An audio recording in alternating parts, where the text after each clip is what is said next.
Welcome to Fiction Audiobooks. If you enjoy the content, like and subscribing would be greatly appreciated. If you have any recommendations for novels, comment below. Please join my Patreon at https://www.patreon.com/fictionaudiobook. Chapter 176, Red and White, again. As Cocoabil looked at the image of his severed arm floating in front of his face, he heard a chuckle and looked in the direction that it was coming from. The hate inside him grew even more with that, and the look changed to a glare. And Eric noticed it. What? Now you are going to tell me that you don't know magic to reattach a severed limb? Eric asked mockingly while smirking at the glaring fallen angel. You hateful human. Cocoabil whined at Eric and snatched the floating forearm from the air with his remaining hand. Yeah. You hate all humans. With me being the most hated one. Eric replied to Cocoabil while waving his freed hand in front of his face like he was waving a fart. While he was doing that, Cocoabil took the moment to reattach his forearm with the use of his magic. It didn't take long to do so since the cut had been very clean. 30 seconds later, the fallen angel was closing and opening his just reattached hand, trying to see if everything was alright and trying to get a feel for it. While Cocoabil was doing that, Eric let go of Gryffindor's sword, making it disappear again, and stood in place while looking at his enemy. Are you done yet? Eric asked Cocoabil, making the fallen angel glare again at him. I will make you pay, Ravenclaw. Cocoabil said again heatedly. Yeah. Say whatever makes you happy. Come on, low-budget vampire, let's fight. Eric replied to fallen angel while rolling his eyes at that. It was not the first time that Cocoabil had said that to Eric, but, today, he would make it the last time. Ah. Die. Cocoabil yelled while forming a light sword in one of his hands. With his weapon of choice formed, he dashed in the direction of Eric, intending to strike him down while yelling. That's more like it. Eric said in a low voice to himself and took a punching stance, with his left leg to the front while pulling the right hand back. As Cocoabil deferred the first strike, aiming to bisect Eric longitudinally, the target in question quickly backstepped and let the sword of light pass harmlessly by him. Cocoabil's eyes went wide seeing that and tried to pull his hand back, but he had put too much strength behind the strike and could not do it. It was then that the image of Eric in front of him flickered and disappeared, followed by the appearance of Eric right in front of him, just a few centimeters away from his body, and then, bam.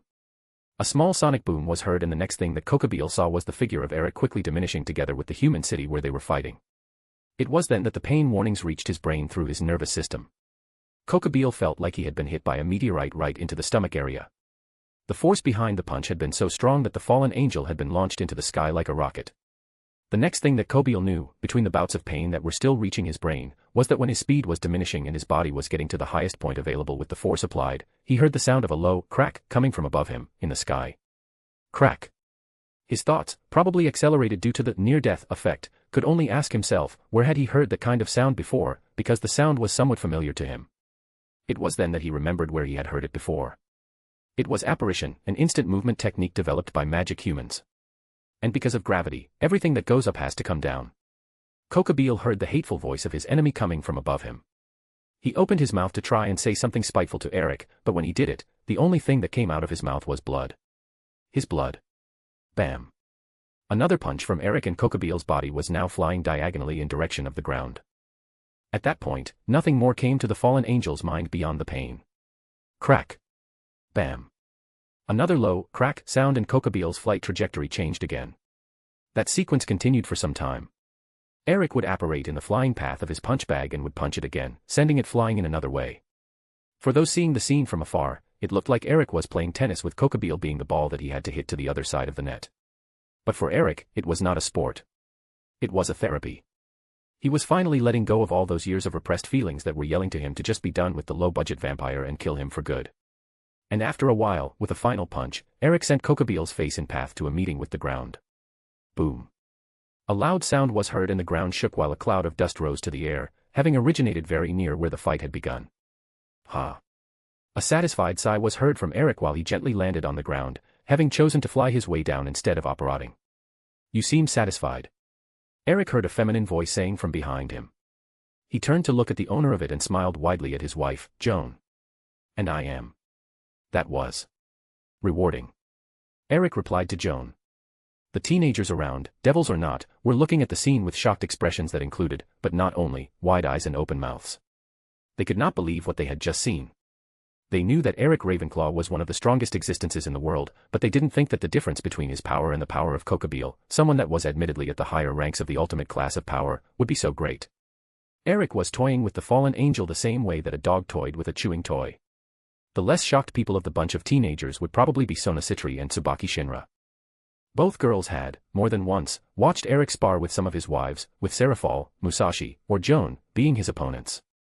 As the dust caused by Cocoabil's body impacted the ground, a big piece of purple and red meat could be seen in the middle of a small-sized crater. Around the tattered cloth, that once upon a time could have been clothed, which tried to cover parts of the battered piece of meat, somewhat rectangular holes could be seen that exposed another piece of meat where a person could easily identify a closed hand imprint. Is he even still alive? Zenobia asked no one in particular while looking at the scene and cringing a little at it. Oh yes, he is still very much alive. I made sure not to hit a place where the damage caused could not be easily reversed. He is only going through a lot of pain while having most of his bones broken. Eric replied nonchalantly, making some of the teenagers wince at the mention of immense pain and broken bones. Eric stood in place for some time, admiring his handwork, until he was fed up with the guy hiding in the shadows and called him out. How long will you still pretend to be hiding, Vali? You know very well that I don't like to be spied on. Eric said in a loud voice and turned his head to face an area that had a lot of trees. The teenagers around turned to look in the direction that Eric was looking and saw that behind one of the bigger trees' trunks a devilishly handsome boy with hair appeared. The boy slowly walked near where the majority of the people were staying and stopped while looking at Eric. Your senses continue to amaze me, Lord Ravenclaw. Since when have you noticed me? The white-haired boy, named Vali, asked Eric with a small smirk on his face. Eric just rolled his eyes at him. Since you arrived in the city, Vali. 3 hours ago. Eric replied to Vali, who instantly lost the smirk on his face and had his left eye twitch in irritation. He thought that he had become proficient enough to hide from Eric, but it seemed that it was not good enough. Don't put yourself down, Kyoto. Most people would have not sensed you. It is just that Eric is. Well, Eric. Joan said to Vali, who nodded his head slowly, accepting the truth of that comment. Vali then walked to the border of the crater containing the bundle of flesh identified as Cocoabil. Haven't you gone a little too heavy with his beating, Lord Ravenclaw? Vali asked Eric while continuing to evaluate the state in which Cocoabil found himself. Not at all. If you knew half the stuff that I know about this low-budget vampire warmonger, you would have killed him instead. Eric replied to Vali while shrugging. And Vali could imagine what kind of things he knew about the fallen angel. Eric's information-gathering service was famous among his allies. How he managed to bug some of the most secure places in the supernatural world was still a mystery even to his foster father, Azazel. Suddenly, a somewhat mechanical and loud voice was heard coming from Vali's direction. Are you not going to talk to me, Red? The question sounded and the teenagers, aside from Vali, started to look around, since they had not seen Vali opening his mouth to talk, searching for the source of the mechanical voice and this red person that it was addressing. There is nothing to talk about, White. To the wonder of all the teenagers, another somewhat mechanical and loud voice replied to the first. Now, few of the people around knew who had just talked, since it was not the first time that they had heard that voice. As if indicating this knowledge, Rias Gremory's entire peerage looked at Issei Hayadu, who was standing by Ika Kiryu's side. Or more precisely, they looked at his left hand, where a draconic-looking red gauntlet could be seen with its central green jewel blinking. The owner of the second voice was Draig, the red dragon of domination, or better saying, the soul of Draig that had been sealed inside the boosted gear sacred gear. Ah, I see. You are still afraid of Lady Joan. The first voice said again, and this time, everyone looked at the Vali again, or more precisely saying, looked at his left hand, where a draconic-looking white gauntlet had appeared and had a blue jewel blinking in the same way as the boosted gear. It was then that many of the teenagers there recognized who was the first mechanical voice that appeared.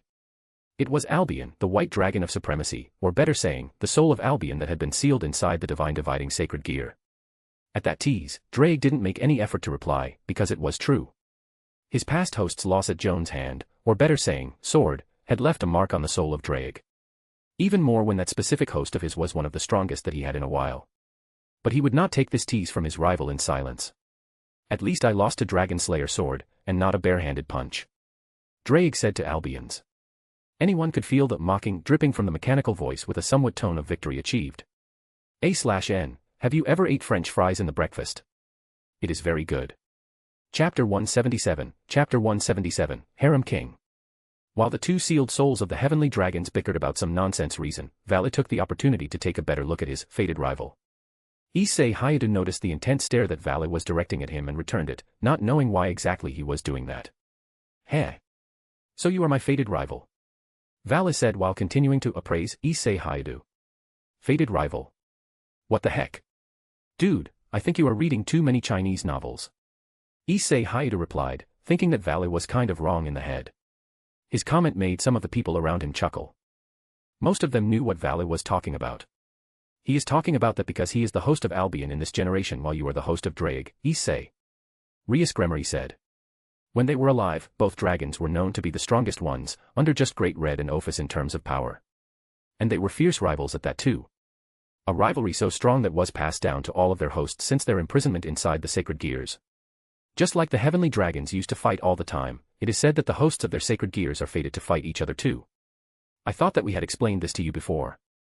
Rias Gremory said again, explaining to Issei Hayadu what Vali had meant with fated rival. Issei Hayadu nodded his head sagely, now understanding why Vali had said that and choosing to ignore the last part of his king comment. That fact was probably written inside one of the books that Rias Gremory had given him to read, but he was not a book guy and reading for too long always made him sleepy. Drag, why didn't you tell me anything about this before? Issei Hayadu said while raising the arm that contained the sacred gear and talking to it. Because you are not strong enough, partner. And I told you to become strong because I was sensing the approach of white.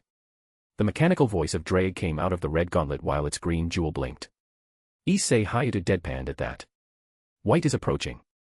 And I was supposed to know what or who white was. You shitty dragon. I will make sure to wipe my ass using my left hand for an entire week for that. Issei replied to Drag while mumbling the last part in a somewhat incomprehensible tone. While the rest of the people around ignored or showed amusement at the interaction of the host/sacred gear duo, Vali frowned at Issei Hayadu. You are weak. Vali said while losing all the interest in the host of the boosting gear. Eric smiled after hearing that. One had to know that Vali was a battle-hungry person that was only happy when battling others. And for that, the stronger the opponent, the better for him. Due to his strong desire to rid the world of the presence of his grandfather, Vali needed to be strong, and to be strong, he needed challenges. That developed in him the mentality of a battle-maniac person that was always seeking strong opponents. Eric then walked to where the white-haired teenager was standing and put a hand on top of his head. Don't look down on him, Vali. You have to know that some months ago he was just a normal teenager that had no idea of the existence of the supernatural. Just like you, he has an ambition too. An ambition that is fueling his rapid growth for the last months. Eric said to Vali, who was trying to get out of the forced head pat that Eric was giving him. But secretly, he liked that. In Vali's head, Eric was the perfect image of how a father should be and nothing like his old man was. Finally managing to get out of Eric's big hand, Vali shook his head to somewhat rearrange his hair and then looked again at Issei Hayadu, now with some renewed interest in his eyes. Really, Lord Ravenclaw? That is interesting. Vali said while re-evaluating the host for the boosted gear. Issei Hayadu, that is your name, right? Vali asked the brown-haired devil, who nodded his head in confirmation. What is this ambition of yours that fuels your thirsty for strength? Vali asked Issei Hayadu, who cocked his head to the side while interpreting the question that was asked him. My ambition. Issei Hayadu asked back and Vali nodded his head, expecting a somewhat grand answer. But he was disappointed with it when it came. I want to be a harem king. Issei Hayadu said, declaring it in a loud voice. The boy's ambition was not a secret for those that knew him a little, but, even so, to declare it so boldly in a loud voice, some courage was needed. Even so, chuckles and giggles were heard around the group, relaxing the somewhat tense atmosphere that was up due to the close call that they had with death. But the chuckles and giggles were not because of what Issei Hayadu had said. It was because of the face that Vali was doing after hearing the answer. A harem king. Vali repeated slowly, still not believing in what he had just heard. Issei Hayadu nodded his head when he heard Vali repeating his ambition. Vali couldn't believe it. The host of one of the most powerful sacred gear had the ambition of being a harem. And why, please tell me, do you need strength for that? Vali asked Issei Hayadu, still not understanding why would a person need the strength to have multiple women. So I can protect my family with it, of course. Teacher Ravenclaw told me that while harems are somewhat a common occurrence in the supernatural world, so were the dangers in it. So, if I wanted to have a big family, I would have to need strength to protect it from any danger. Issei Hayadu replied to Vali like it was the most obvious thing in the world. Hearing that answer, Vali was stunned for a few seconds. Strength to protect his family. He, being a person that almost lost the only member of his family that cared for him, could sympathize with Issei Hayadu's reason for desiring to be strong. Unknown to Issei Hayadu, he had just won the respect of his new rival. Good. So let me test the strength that you have gathered so far, Issei Hayadu. Vali said with a small smile on his face while releasing his demonic energy, surprising Issei Haida with the sudden behavior change. The brown-haired devil immediately got into a fighting position while a mechanical voice coming from his glove announced boost, for all to hear. The fight between the two hosts of the heavenly dragon seemed imminent, that is until a fist came down and hit Vali on top of his head, breaking all the momentum that had been built until now by the two teens. Ouch! Vali said loudly while putting his hand on his head and feeling the brand new bump that had been created by the impact. He then looked at the perpetrator of his new injury and saw that it had been Eric that had hit him in the head. What was that for? Vali asked with a wrong tone present in his voice. Behave, Vali. Or I will have to tell your mother about those magazines that you bought last time that you sneaked into the human world in North America. Eric said to Vali with a smile on his face, making the white-haired boy blanch at that. Seeing that he got the desired reaction from Vali, Eric started to laugh at him. I am kidding, kiddo. I am just kidding. But I don't want to see you two fighting in a populated area, okay? Ask Albion and Drake about what happened the last time that they did fight inside a city next time you have some free time. Eric said again while looking pointedly at the two teenagers, who nodded their heads in understanding without even knowing that they were doing it.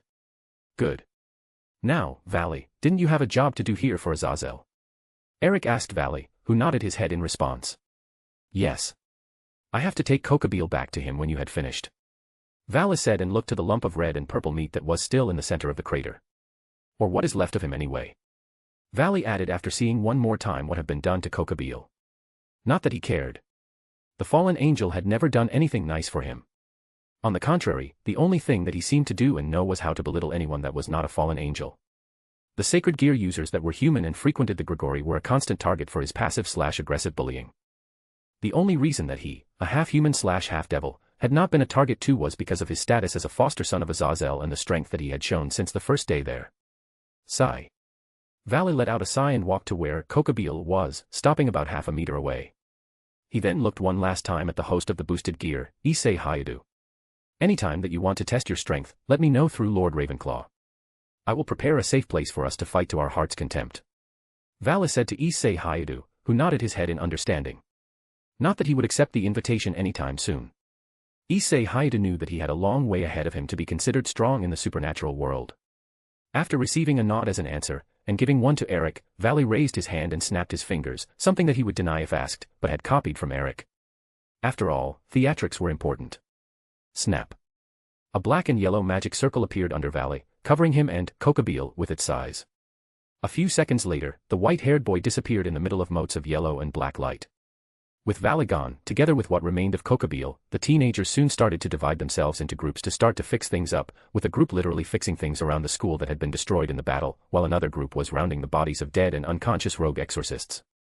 When everything was almost done and cleaned, just then the reinforcements party arrived from the Underworld. Between then, as the leaders of it, were Seraphal's pawns, Mary Reed and Bonnie. Seeing Eric talking amicable with the teens and that things were already finished, both women started to immediately bark orders for the other devils that had come with them to take the place of the teenagers and finish fixing things up. The two ex-pirates then walked to where Eric was standing and gave the men a small curtsy. Lord Ravenclaw, it seems that things have already been taken care of. And Bonnie said while giving the men a coquettish smile. Yes, Anne, they have. But I suppose that you have to get the resume of the happenings from the governors of the territory. Eric replied to the redhead woman with a smile too. And pouted at that answer cutely. I just wanted to talk a little with you, my lord. And said while batting her eyelashes. And you can talk any time that you want, Anne. You know that I am always available to the family. Eric replied to and with a smile, already used to the woman's antics. Behind Anne, Mary was rolling her eyes at her wife's antics. And giggled at that answer. Indeed you are, my lord. I will have to have a serious talk with my king and ask her to organize a private meeting. Now if you excuse us. And said in a tone that gushed a hunger that could not be satiated with food. Giving Eric another small curtsy, she walked out to talk with Sona and Rias Gremory while being followed by Mary, who already looked bored out of her mind. Chapter 178, The Biblical Meeting. After everything was sorted out in Kuo, Eric teleported himself back to the Nexus with Joan and Asia, and with some smart use of a time turner, something that Asia promised not to tell anyone about, Joan had the entire afternoon again to train Asia while Eric had the entire afternoon to enjoy with his children. The next day, which was a Saturday, the Nexus received the visit of Gabriel, who, after spoiling her godson Rotten, was given the incomplete Excalibur by Joan together with a crystal containing a recording of what had happened at Kuo. The great seraph sighed at the vision of the faulty sword and commented that the blacksmiths and alchemists of heaven would have a hard job ahead of them. After having lunch with the family and spoiling a little more her godson, Gabriel went back to heaven. It was time for her to push for a definitive peace together with her brothers. On Monday, Eric received a group call from all of the three leaders of the biblical pantheon. Azazel, Sersex Lucifer, and Michael wanted him, as a neutral party, to intermediate an official meeting between the three of them because a lot of people inside their faction were saying that the other two would take this opportunity to ambush them. It had been then that Eric's name was given as a possible mediator for the meeting. Eric accepted the role when he asked where it would be happening. Sersex suggested the place where the last incident had happened. With Azazel and Michael accepting the location, Kuo was, once again, at the center of an important event in the supernatural world, and now, it was up to Eric to guarantee the safety of everyone there. And for a peaceful future for his children to live on, he would be damn sure to do his job thoroughly. The next Sunday, the day that the meeting had been arranged to happen, Eric and Calypso, who had volunteered to be Eric's assistant for the meeting, were ready and waiting for the arrival of the three parties. During the whole week, the two kings of the territory had been tasked with the preparation of the place for the meeting, while Eric was busy ensuring that the place was safe as it could be.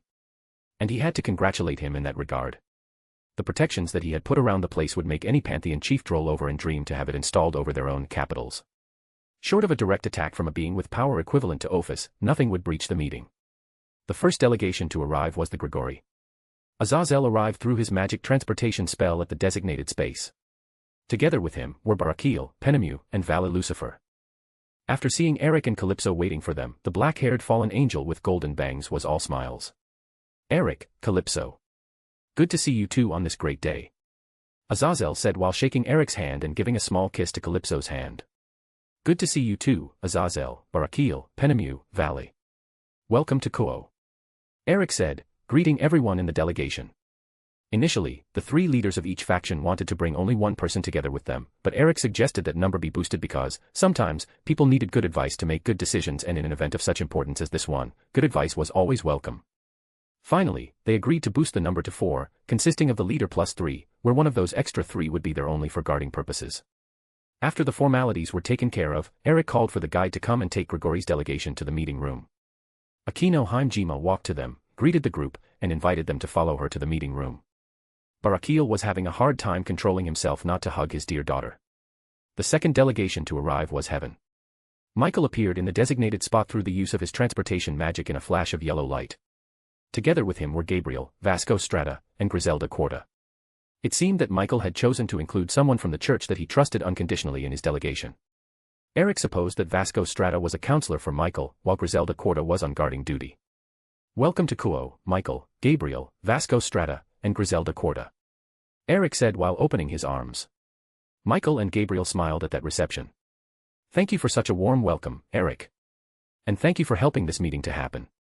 Michael said to Eric while giving him a small bow. The great seraph was really thankful to Eric for that opportunity. You don't need to thank me, Michael. I have my selfish reason for wanting this meeting to go well. I don't want my children being caught in any conflict that could happen in the future, that's why I was so eager to help. Eric replied, making 3 of the 4 people of Heaven's delegation smile at that. The only one that didn't smile and managed to remain stoic was Griselda Quarta. The retired exorcist and strongest woman in the church was taking her role as a guard very seriously. After the formalities were taken care of, Eric called for the guide to come and take Heaven's delegation to the meeting room. Asia Argento walked to them, greeted the group, and asked them to follow her. Gabriel didn't have the same control that Barakiel had. The bubbly angel immediately jumped to hug Asia at the first opportunity that she had. With great difficulty and some help from Michael, Asia was let go of Gabriel's embrace and managed to guide the delegation to the meeting room. The last delegation arrived at the designated point, not even a minute later. The devils were represented by Sersex Lucifer, Seraphol Leviathan, Graphia Lucifuge, and Ingvild Leviathan. They had arrived through the well-known red teleportation magic circle from the Gremory house. Welcome to Kuo, Sersex, Seraphol, Graphia, and Ingvild. Eric said for the 3rd time that day with his usual smile on his face. Sersex Lucifer smiled back at the men he had known for a long time.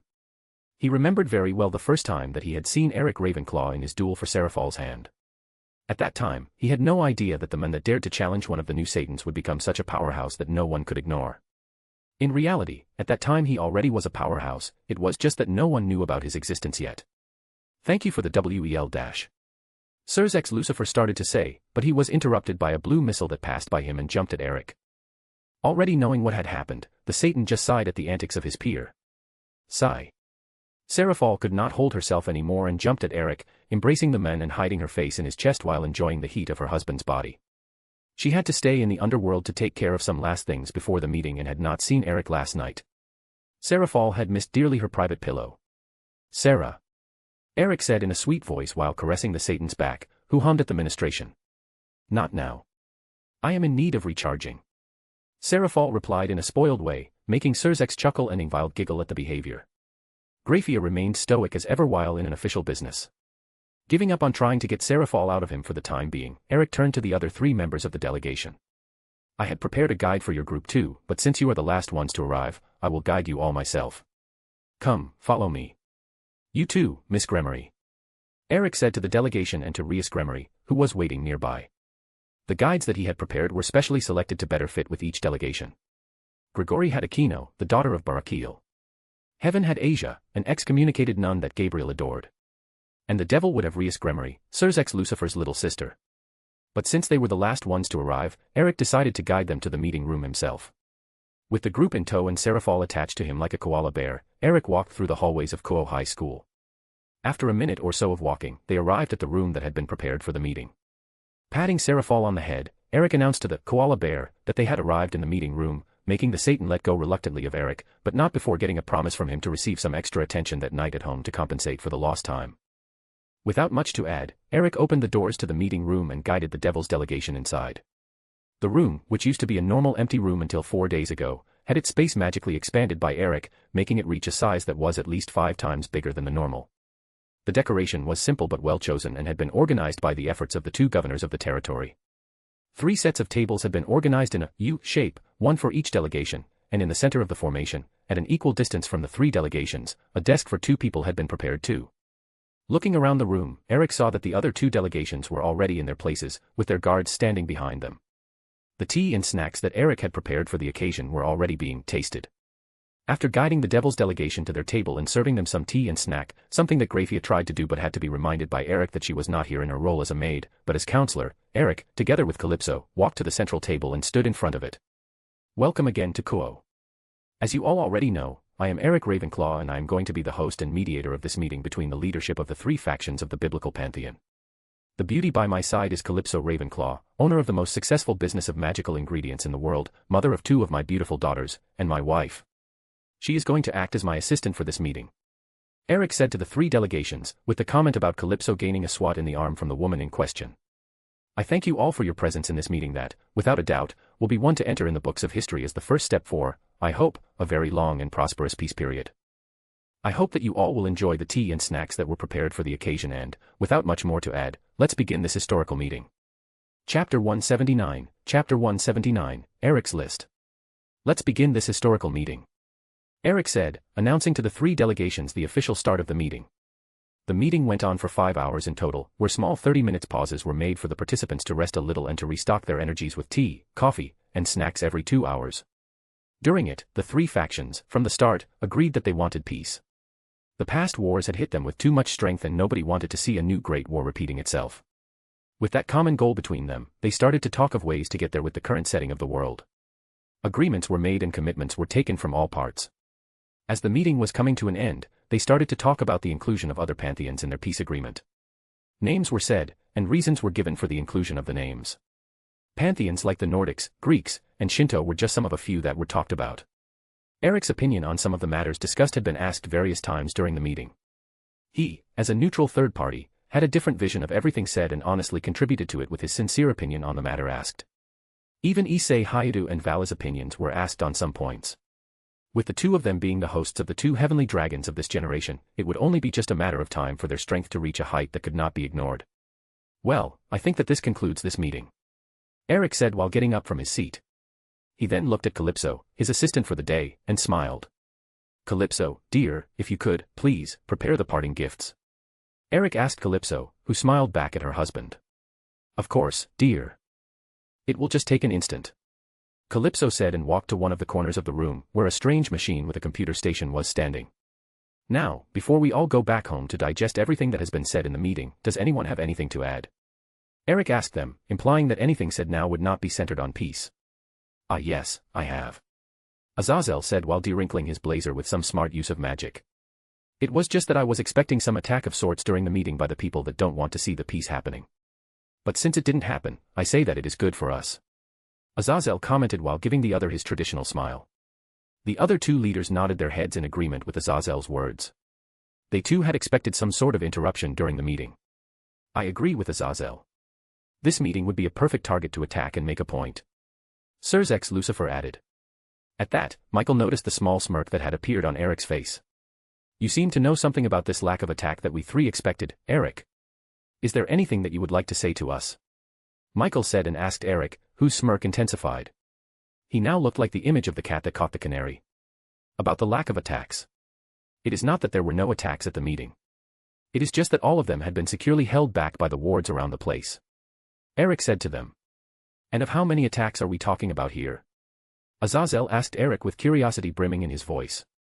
The fallen angel's senses were very sharp, mostly due to his passion for experimenting and research, and he had not felt a single fluctuation in the energies around during the entire meeting. Well. The first attack came after the first half hour of the meeting.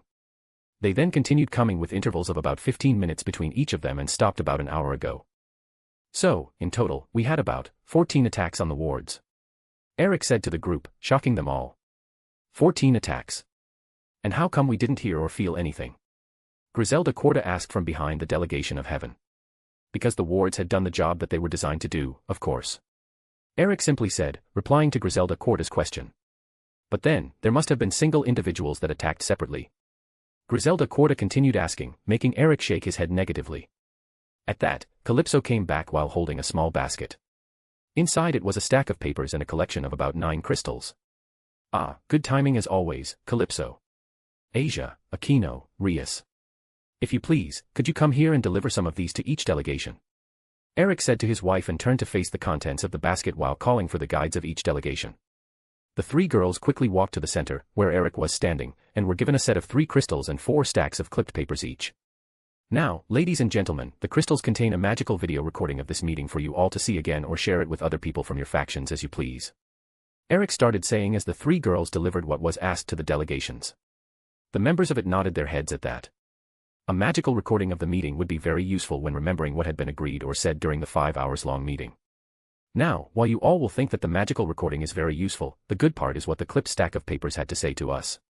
In it, you will encounter a list with the names and affiliations of each person that had attacked this place today. Eric said to them all, who had already started to go through the pages-long list of names. In it were lots of names of people that were wanted for one reason or another. How could you get such detailed information in such a small time frame, Eric? Sirs X Lucifer asked while going through the list. Some of the names there were people that were wanted by the Underworld for hundreds of years. Because they all had said their names and affiliations when asked, of course.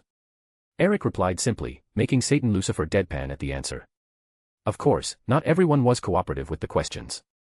Eric said and received some hard looks from the angels.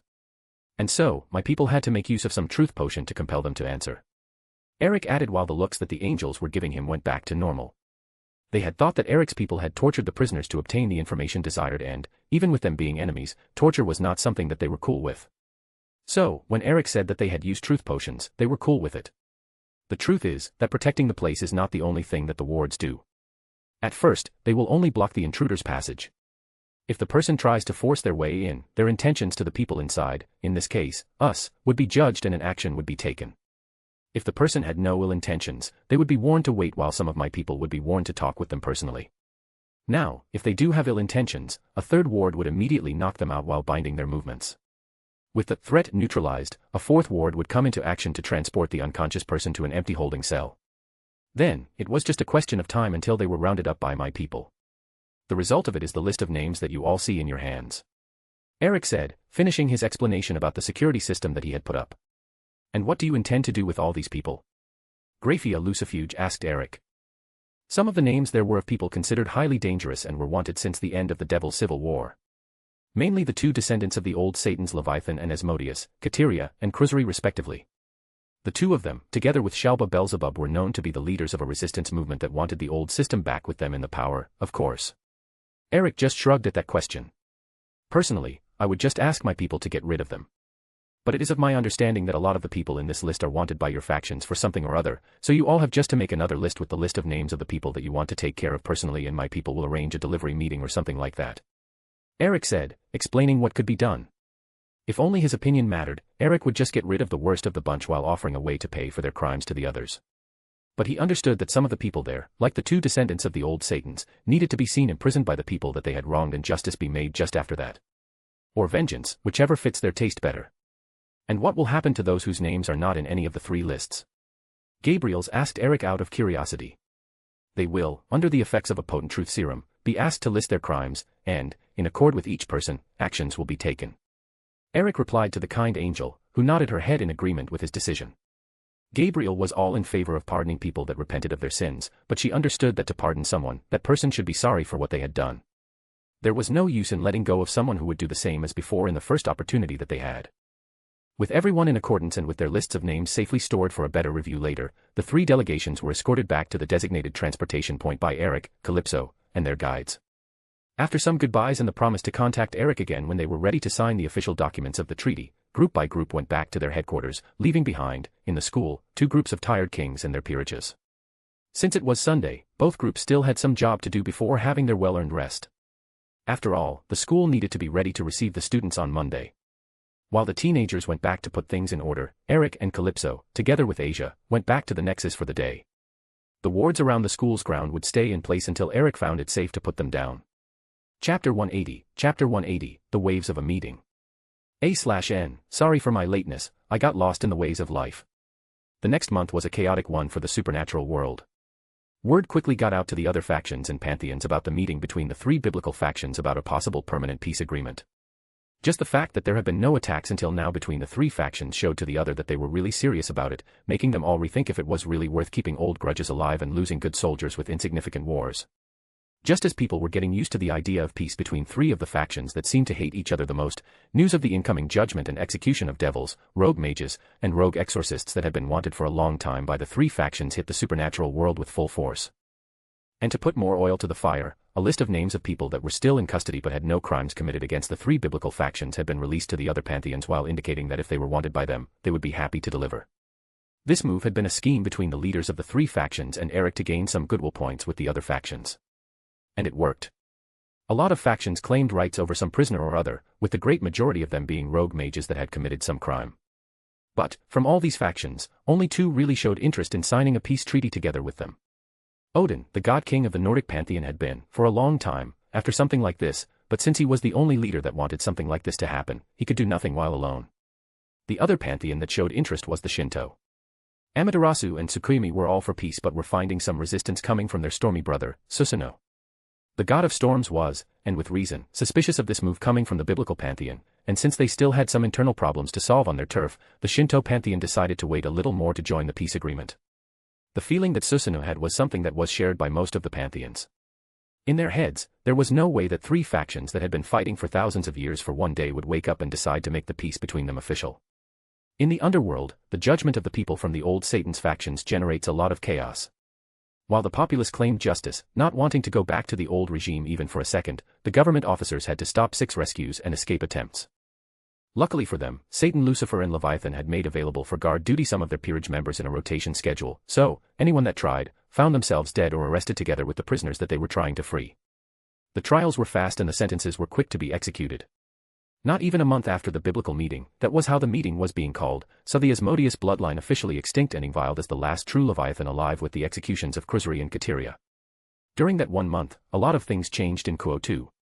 Being the location where the historical meeting happened, the city received some new residents. Azazel, leader of the Grigori, transformed the house that he already had in the city into an embassy of sorts for his faction while employing the, under punishment, fallen angels in the place. Since he had some new developments in the idea that Eric had given to him to punish naughty fallen angels, he decided to put it to test by deploying Rainier and her old group to be the workforce for the embassy while being powerless as their punishment. From Heaven's side, Irina Shidu and Zenobia Quarta moved to the city together with Griselda Quarta. The retired exorcist, together with her 2 wards, would be responsible for reforming the old church and transforming it into Heaven's embassy in Kuo.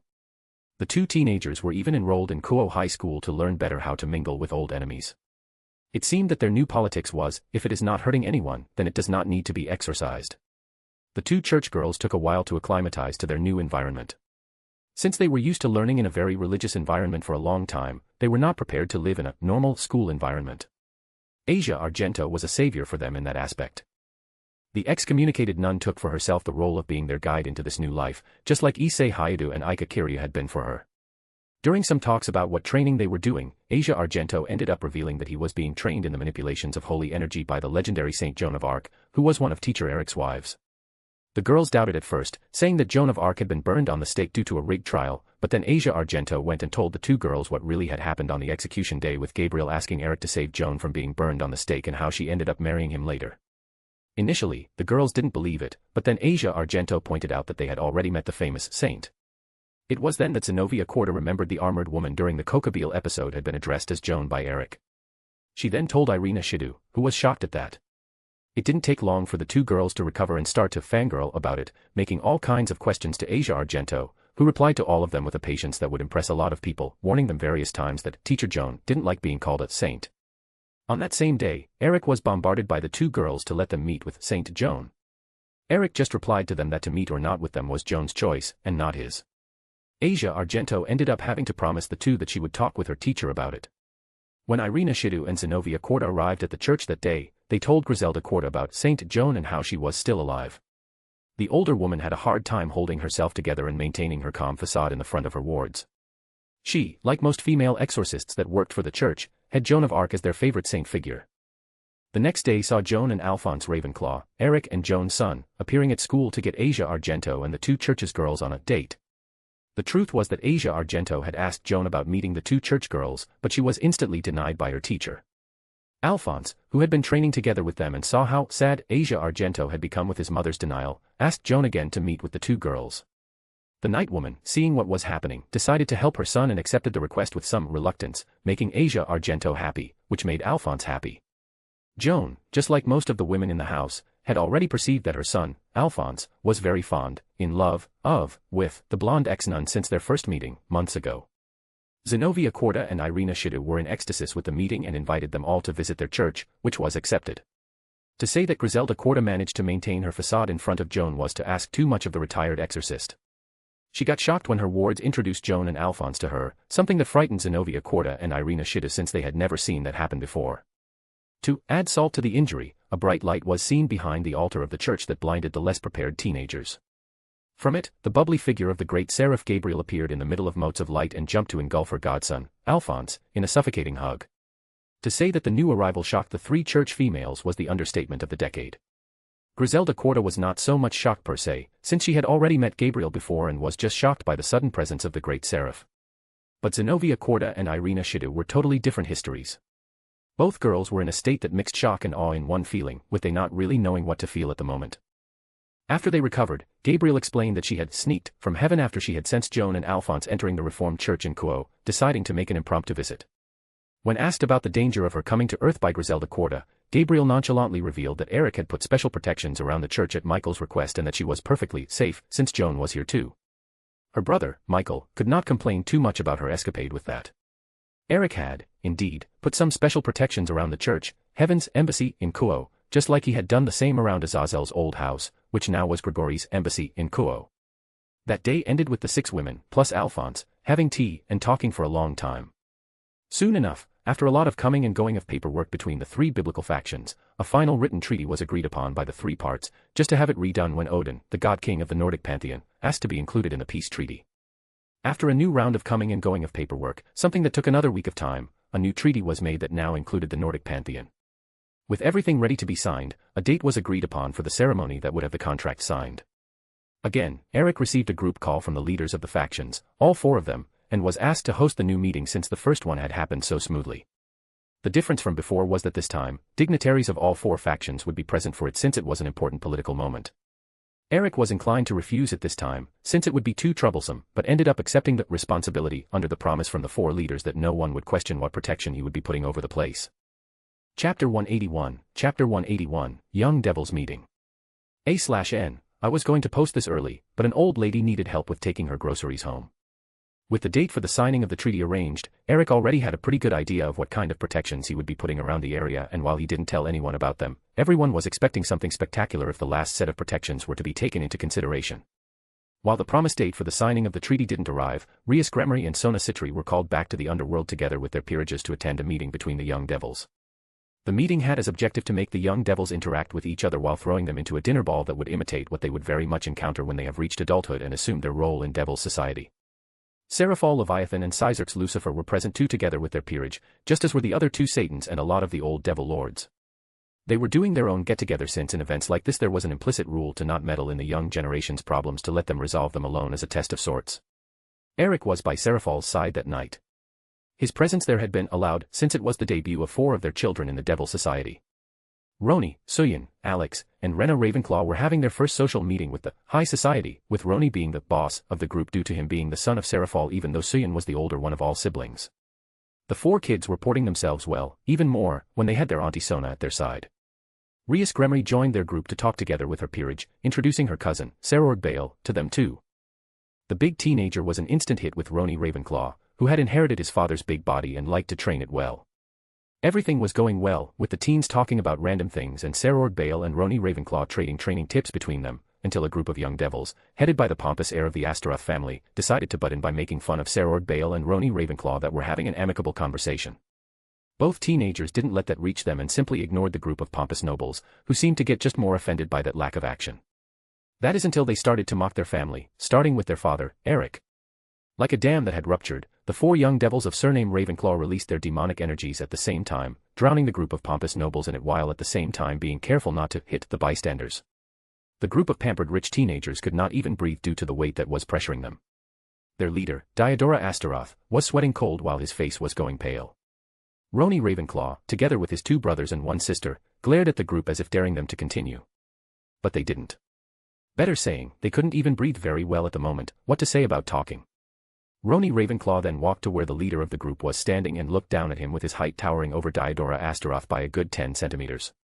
You have no right to talk about our father when your own father could not even muster the courage to do the same. If you have any problem with me and my siblings being here, address your unimportant concerns to those that asked us to be here tonight, which is the Council of Elders. But since I imagine that you have no balls to do it, let me make this easy for you. You just have to challenge me to a fight, here and now. Roni Ravenclaw said with his deep purple eyes boring into Diodora Astaroth's ones, waiting for any answer to come. But it didn't. And how could he say anything if he couldn't even resist the pressure being released by their demonic energy? The silence around them was deafening. If someone would happen to drop a pin on the ground at that moment, everyone would have heard it clearly. That's what I imagined. You don't have the balls to do it. The only thing that you and your lot are is a bunch of leechers that didn't lift a finger to deserve what you have in your life. Roni Ravenclaw said to Diodora Astaroth with a voice full of contempt. His sharp senses then caught a different smell in the air, the smell of ammonia. Taking his eyes out of the leader of the group for an instant, he looked at where the smell was coming from. It was from one of the lower nobles. The devil teenager had just soiled himself. At that, Roni Ravenclaw let out a sigh of disappointment and retrieved his demonic aura. His siblings took that as a signal and did the same not even a second later. He then looked back at Diodora Astaroth for the last time before turning his back to him and walking to where Serord was standing with an amused look on his face but left behind one last word. It is better that you take care of that or it will end up staining more than just the pants of your goon. Roni Ravenclaw said, officially releasing the group of pompous nobles, who start to take in big gulps of air with the one that soiled himself running out of the room. Quickly enough, the group of pompous nobles retreated to lick their wounds and the chatty atmosphere returned to the room. At some distance, in the adults' area, everyone was observing the interaction between the new generation of devils. Eric had a small smile on his face, just like his wives, Seraphol, Musashi, Qingxi, and Leona, had too. When the interaction ended, with Roni and his siblings showing that they were no pushovers, Leona let out a giggle. Roni is as overbearing as his father when he wants to be. Leona said, getting some nods of approval to her comment from her sister wives. Yes, he normally is more composed, not wanting to start any fights. Qingxi commented on what she knew from her stepson's personality, getting more nods from the women. And that would be the case, if not for what that Diodora Astaroth kid told him. Eric said to his wives. With his sharp senses, he was keeping an eye over his kids the entire time. He knew that those old fossils could and would use this opportunity to attack Seraphol and him. Did he comment something about you? Musashi asked while unconsciously putting her hand over the handle of her sword. Eric nodded his head affirmatively. Yes, he did. But as you could see, our kids already took care of that wonderfully. Eric replied to Musashi, who nodded her head and let go of the handle of her sword. Sirzek Lucifer, who was watching everything from the side together with his peerage and the other two Satans, sighed at that, making Eric look at him and chuckle. Sigh. I already foresee that I will hear complaints about this tomorrow. Sirzek Lucifer said while taking his hands to his head and lightly massaging his temples. Breathe, Sirzek. Breathe. It was just a squabble between teenagers. No blood was spilled, just a little urine. Eric said to the redhead Satan, getting some chuckles from the other two Satans and some giggles from the women. But talking seriously now, you guys have raised some little monsters there. The four of them are only 15 and already show a lot of power. They should be at the higher ends of the high class, right? Ajuka Beelzebub asked. He couldn't care less that had been his birth family's heir that just got it handed to him. He had it coming when he decided to provoke others. Ajuka Beelzebub was more interested in the power shown by the four teens. Eric affirmatively nodded his head at that, agreeing with Satan Beelzebub. In raw power. Yes. But I would say middle ultimate class in terms of energy control. Eric said to Ajuka Beelzebub, who, together with Falbium Asmodeus and Sirzek Lucifer, went wide-eyed for a moment. I always prioritized fine control over raw power, so I came up with some fun games that would push the kids to develop their control while having lots of fun. They liked the games so much that they ended up teaching their friends back at home so they could play with them. Now, many of the nearby schools have the kids playing the same game during the magic classes. Eric added after seeing the shock that he had inadvertently caused. Is it the one with the water? Graphia Lucifuge suddenly asked, making Eric nod his head in agreement. The silver-haired woman nodded her head sagely at that. Her son, Milica's Gremory, had invited her to play this new game that he had learned that used a devil's energy to hold water in his hand like someone was holding a ball. The objective was to do a water battle just like one did with snowballs. She had to confess that she had some difficulty at the beginning with finally using her demonic energy to hold the water without influencing the water, transforming nearly every hand of water that she tried to get into balls of ice. When she asked Milica's where he had learned that game, he said that it was with the kids that he played with the last time that he went to the park in the Nexus. Last time that I heard, some ideas were running through the sports committee back at home to create a competition of sorts between schools. Leona commented, triggering a conversation about how they could go ahead with that idea and what kind of rules could be imposed. While the family was in their own little world, different thoughts were going through the head of the three other Satans. Sirzek Lucifer had just made a mental note to go and play this water game with Milica's as soon as he could. He wanted to see what kind of game could encourage children to develop such control over its magic energy. Ajuka Beelzebub was comparing Eric's 4 kids with himself and his 3 Satan friends at the same age inside his head. And sincerely speaking, the Satans were losing on all fronts. It was then that he remembered that Eric had other 4 kids at home, making him sigh internally. Falbium Asmodeus was dreaming. Dreaming with his soft bed and pillow that were waiting for him back at home. Chapter 182, Misdirected Puppies. On the day of the signing of the peace treaty between the 4 factions, Odin, God King of the Nordic pantheon, asked for a guide to the city. That would not have been suspicious if he didn't have asked for a specific person to be the guide of his small delegation, which because of some old misunderstanding of Odin with the Shinto pantheon could not direct teleport to Kunou. Issei Hayadu, the chosen guide, was sent together with his king and peers to guide the Nordic pantheon delegation to Kunou. On the way to Kunou, the group was attacked by discontented people of their own faction led by Loki. The god of mischief had managed to escape Asgard's prison after some good time incarcerated because of his murder attempt at Frigga. But Loki was surely not expecting to see his own daughter, Hela, as one of the people chosen by Odin to participate in this delegation. And she surely was not chosen by Odin. Frigga, when prompted by Odin to come with him to the signing of the treaty, had immediately appointed Hela, her adopted granddaughter, as part of her entourage besides the daughter of her now retired bodyguard and friend Gandalf, Rossweiss, much to the whining of her husband who still didn't trust the daughter of Loki. Hela. Loki exclaimed at seeing her daughter there. Father. Hela replied simply to her father. What are you doing by Odin's side? Loki asked while the fighters from both sides kept glaring at each other. His mind was running 1,000 different scenarios of what could happen now with this new variable on the battlefield. I am not at Odin's side. I am at Frigga's side. Hela replied to Loki. It was not that she didn't like Odin or something like that. The only thing that she held against the old god was that he discriminated against any children of Loki, had they done anything to deserve it or not.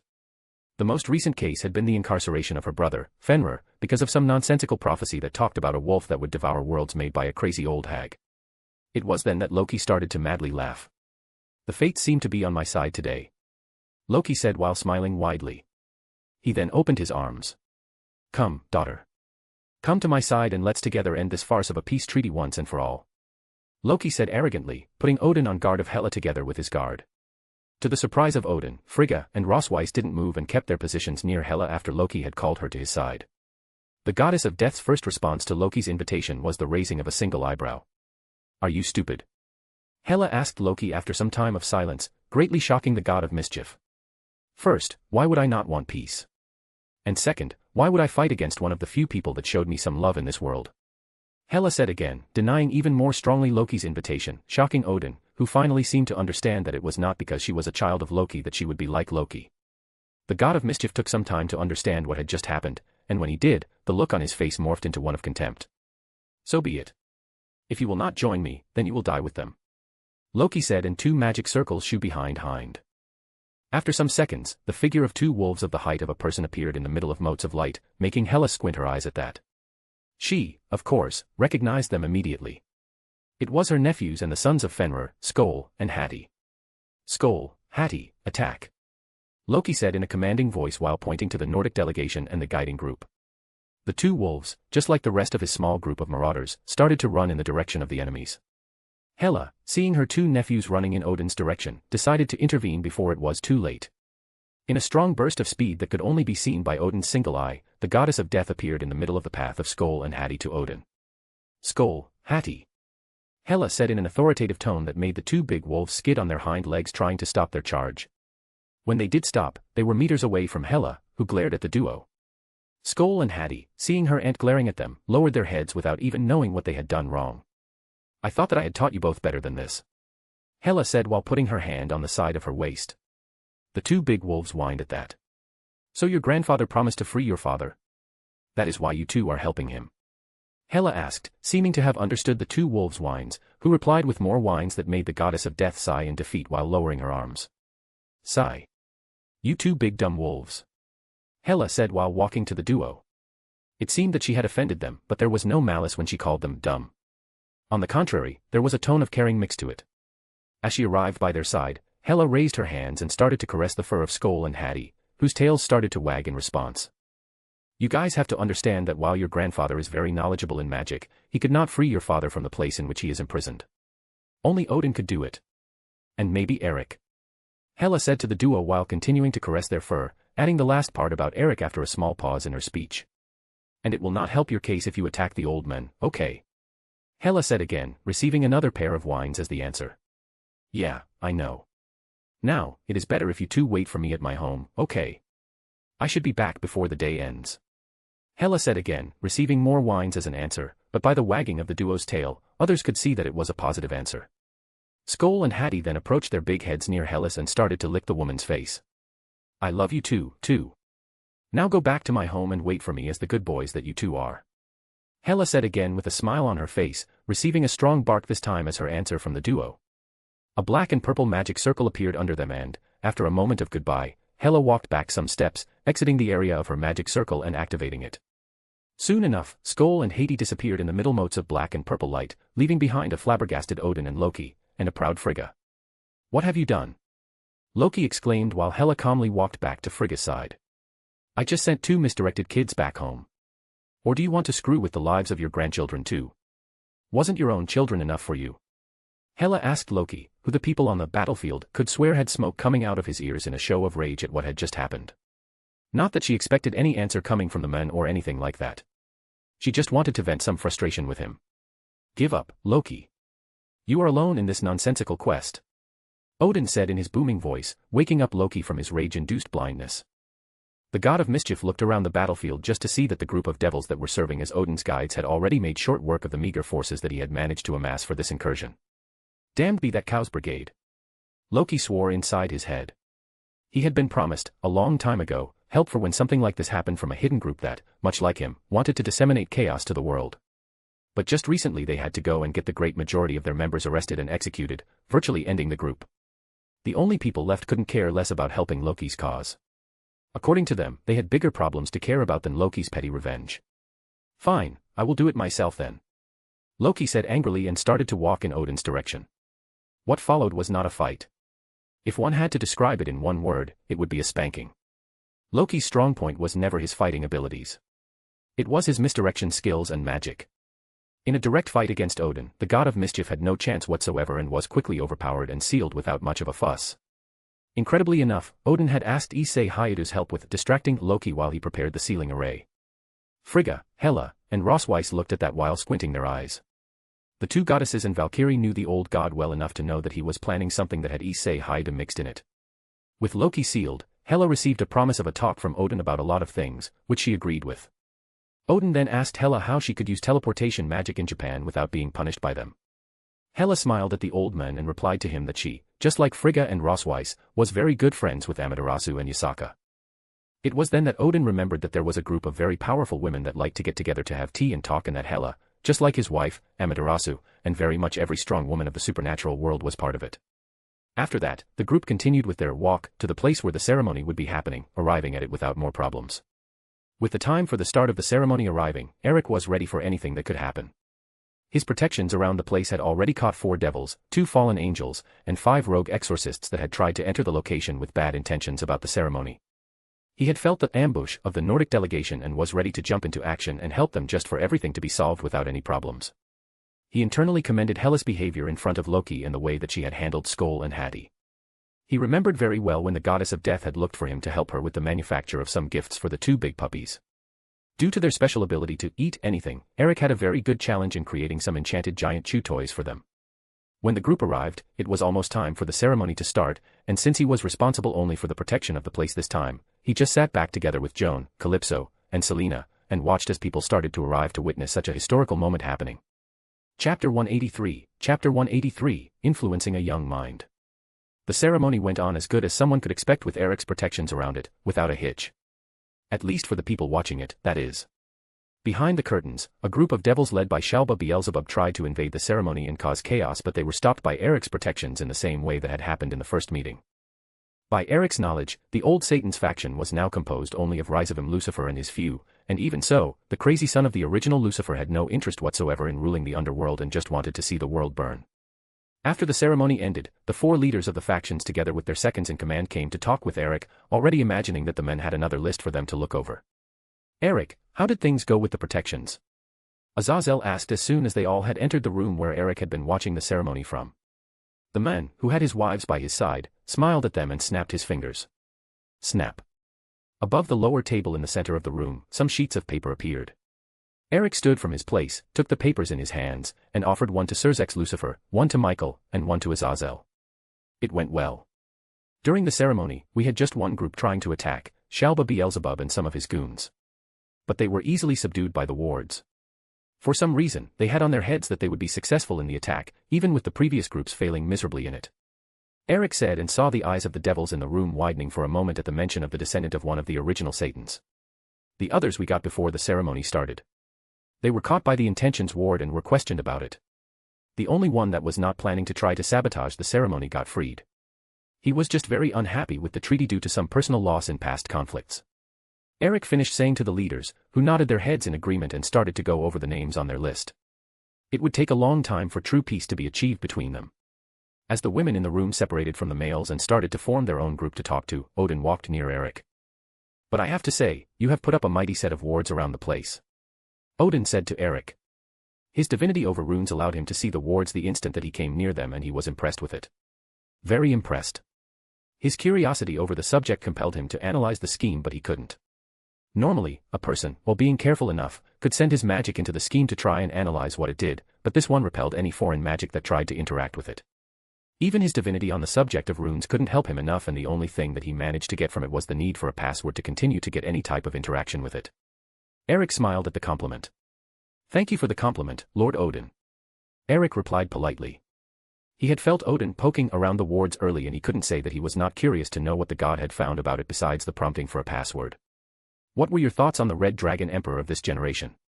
I couldn't help but notice that you were testing him with your request for him as a guide in the fight against Loki." Eric asked Odin, who nodded his head in agreement with Eric's words. "Yes, I was. The truth is that many years ago, I appeared in the same town after a bizarre incident with new magic that I was experimenting with.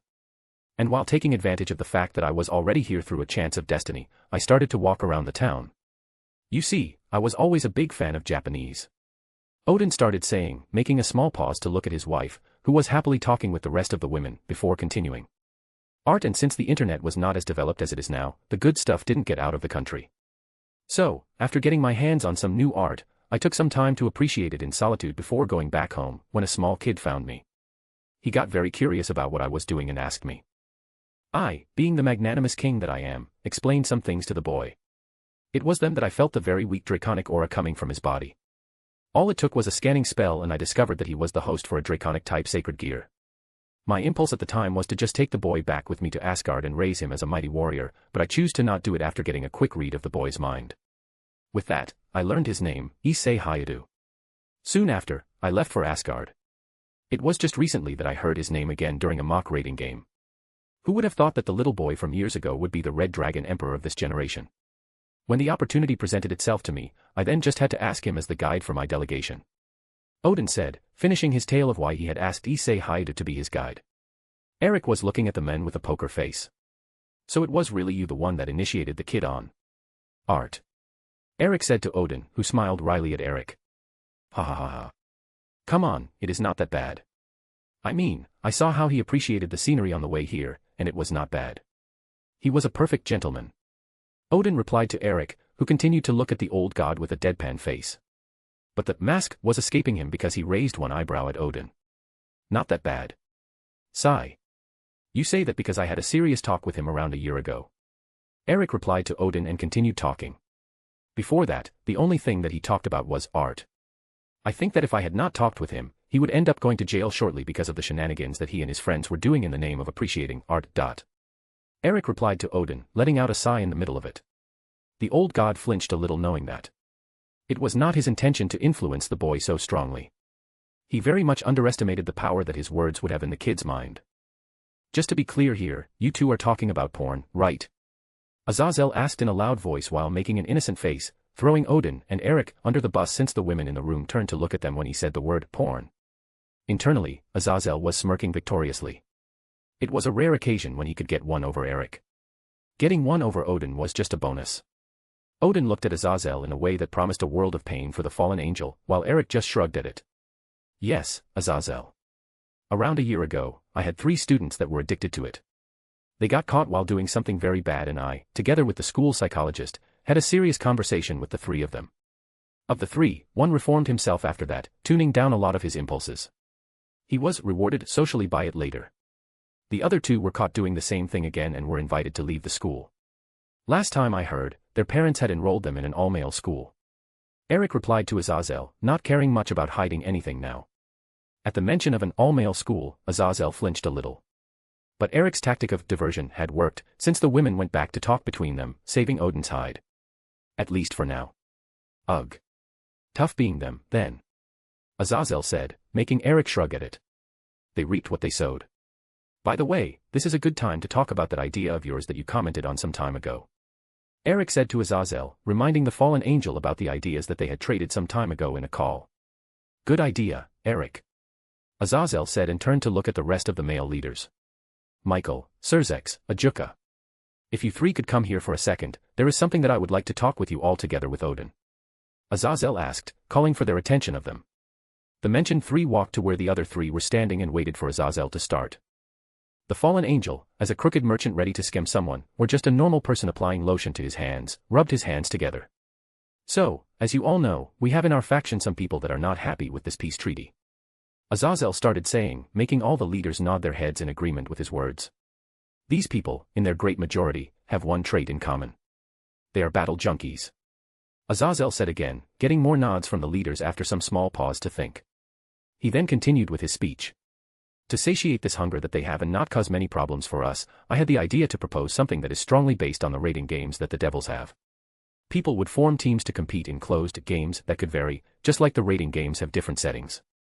The protections around the games would be of the same type that the devils have with the raiding games, avoiding deaths during matches.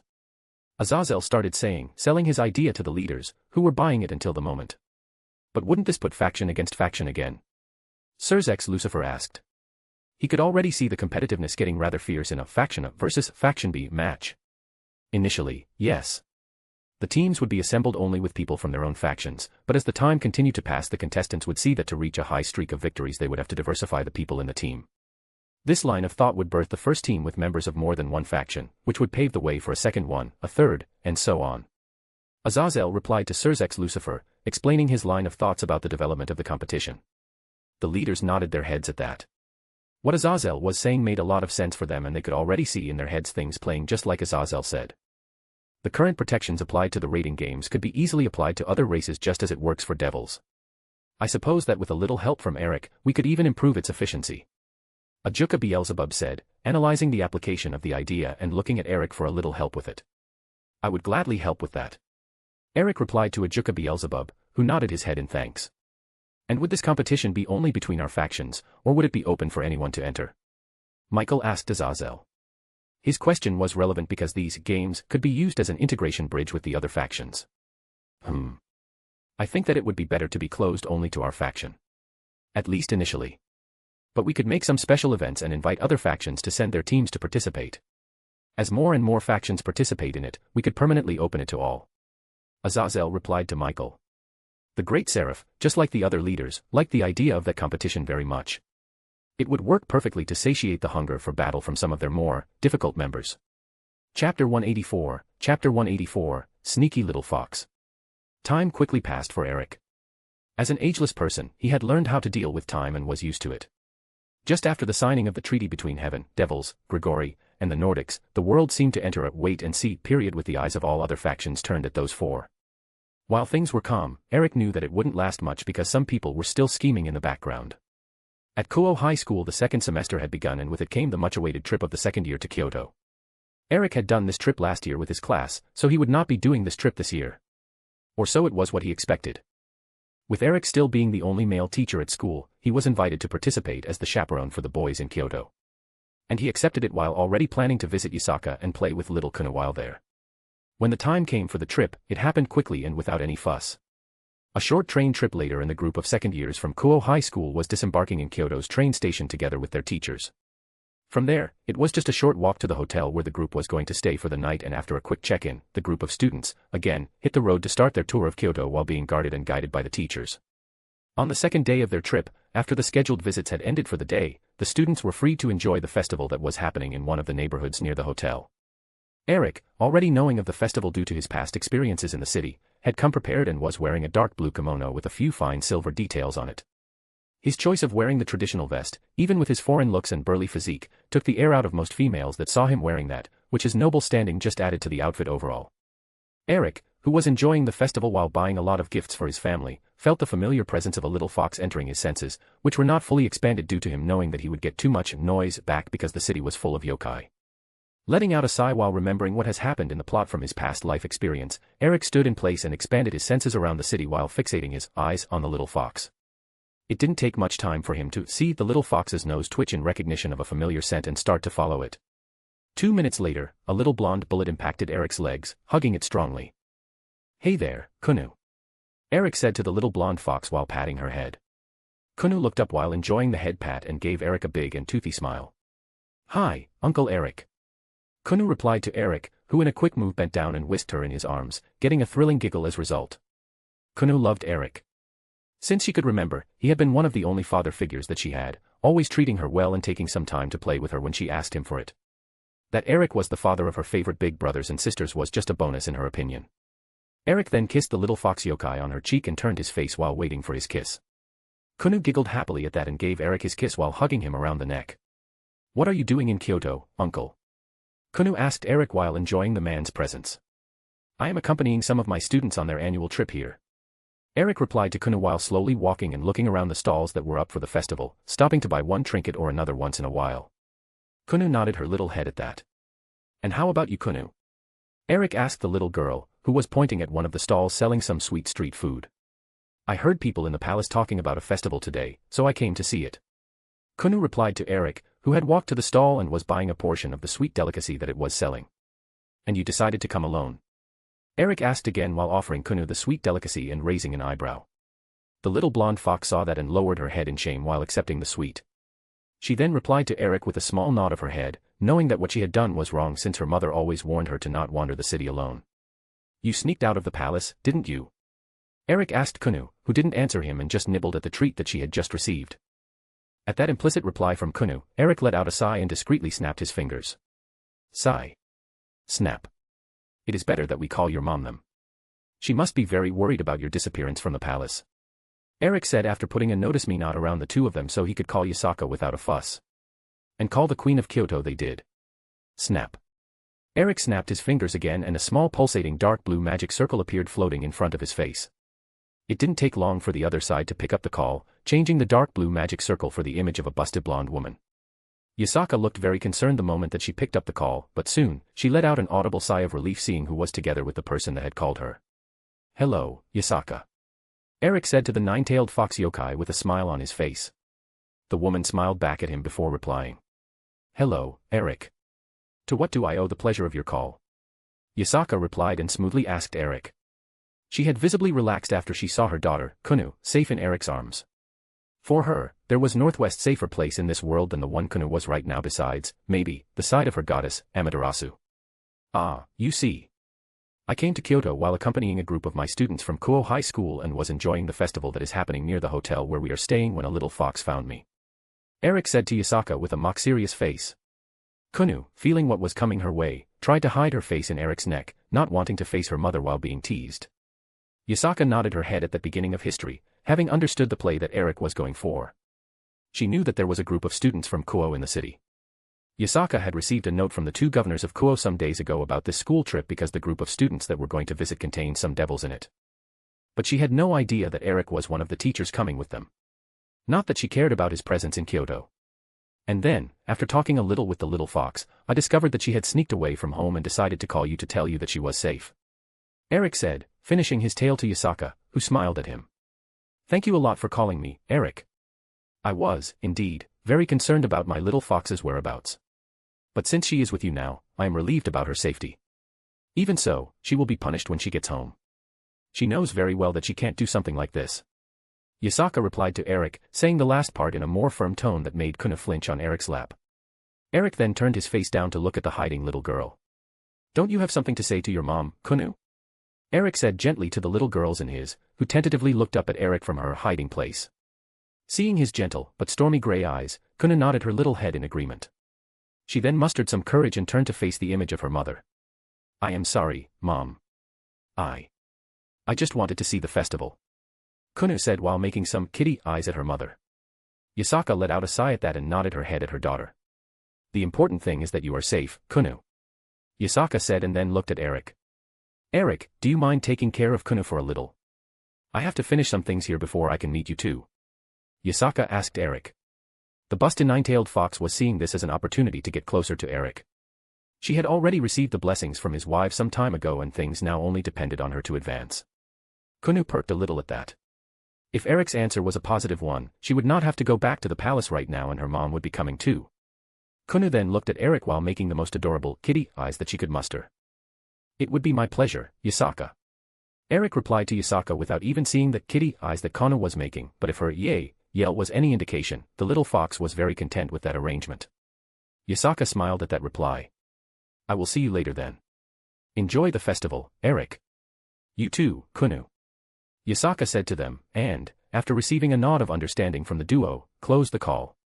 She had to call back the searching party that she had sent after Kunou and finish some paperwork before joining them.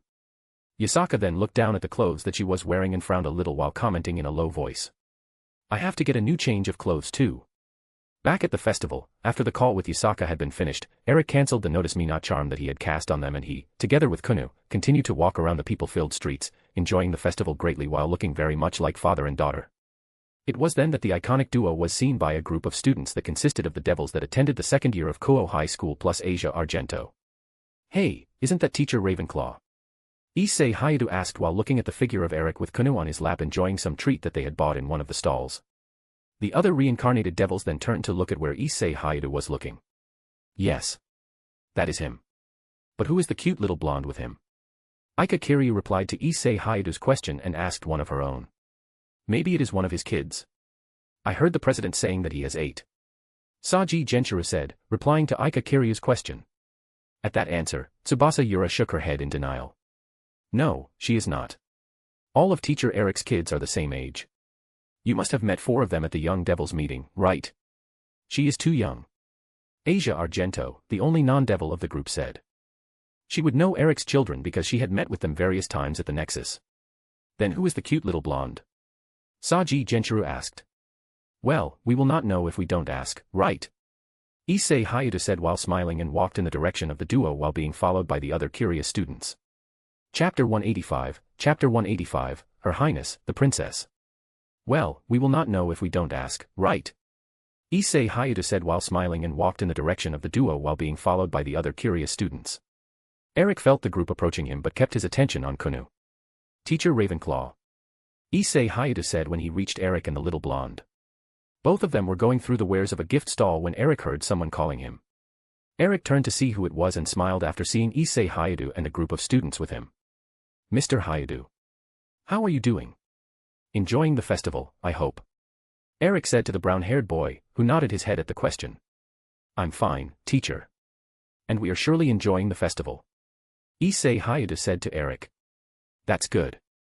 So, how can I help you all? Eric said while turning back to the stall owner and handing him some money to pay for some of the small trinkets that he had bought for him and Kunou. The little blonde, shy of the strangers talking with Eric, hid herself as good as she could behind one of Eric's legs. It was easy for her because of the difference in size between the two of them and the clothes that Eric was wearing. Well. We were just passing by and saw you enjoying the festival and we got curious about the little girl with you. That's all. Issei Hayata said back to Eric, starting slowly until he had found the right words while scratching the back of his head. Ah. So you guys got curious, then? Eric asked and the teenagers replied by nodding their heads. I see. Well, no trouble in introducing the both of you. After all, you all are part of the supernatural world. Eric said while placing down an anti-eavesdrop around them. He then put his hand on Kunou's head and patted it a little before slowly pushing her to his side. As you all were with no doubts informed before this trip, Kyoto is one of the supernatural capitals of Japan, being the capital for the West faction of the yokai. Eric started saying and the teenagers nodded their heads positively.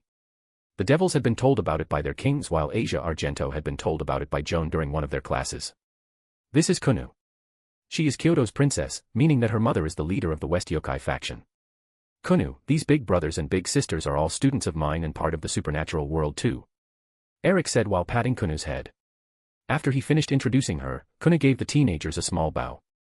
I am Kunou. Nice to meet you all. Kunou said in a trained tone. She, being the princess of Kyoto, had been taught the manners of a noble since she could remember. The teenagers all gaped at her. They could never imagine that the cute little blonde with their teacher would be the princess of one of the two yokai factions. Asia Argento was the first one to wake up from the shock. Nice to meet you too, Kunou. I am Asia Argento, but you can call me just Asia. Asia Argento said while smiling at Kunou, who nodded her head demonstrating that she had recognized Asia Argento's introduction. Seeing that the little girl was still a little shy, Eric decided to give her a push. Kunou, Asia is a student of your Aunt Joan too. Eric said to the little girls, who looked at him when he called. Her eyes went a little wide at the mention of Joan. The older woman was one of her favorite aunts and the mother of one of her big brothers. Just with that, Asia Argento had already won some points with Kunou. Eric's little comment seemed to wake up the rest of the teens too, who started to introduce themselves to Kunou.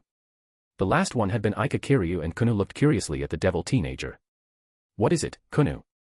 Aika Kiryu asked after having noticed the little princess curiously looking at her. Kunou then looked at Issei Hayata and then back at Aika Kiryu. She then raised her hand and pointed to Issei Hayata while looking at the girl.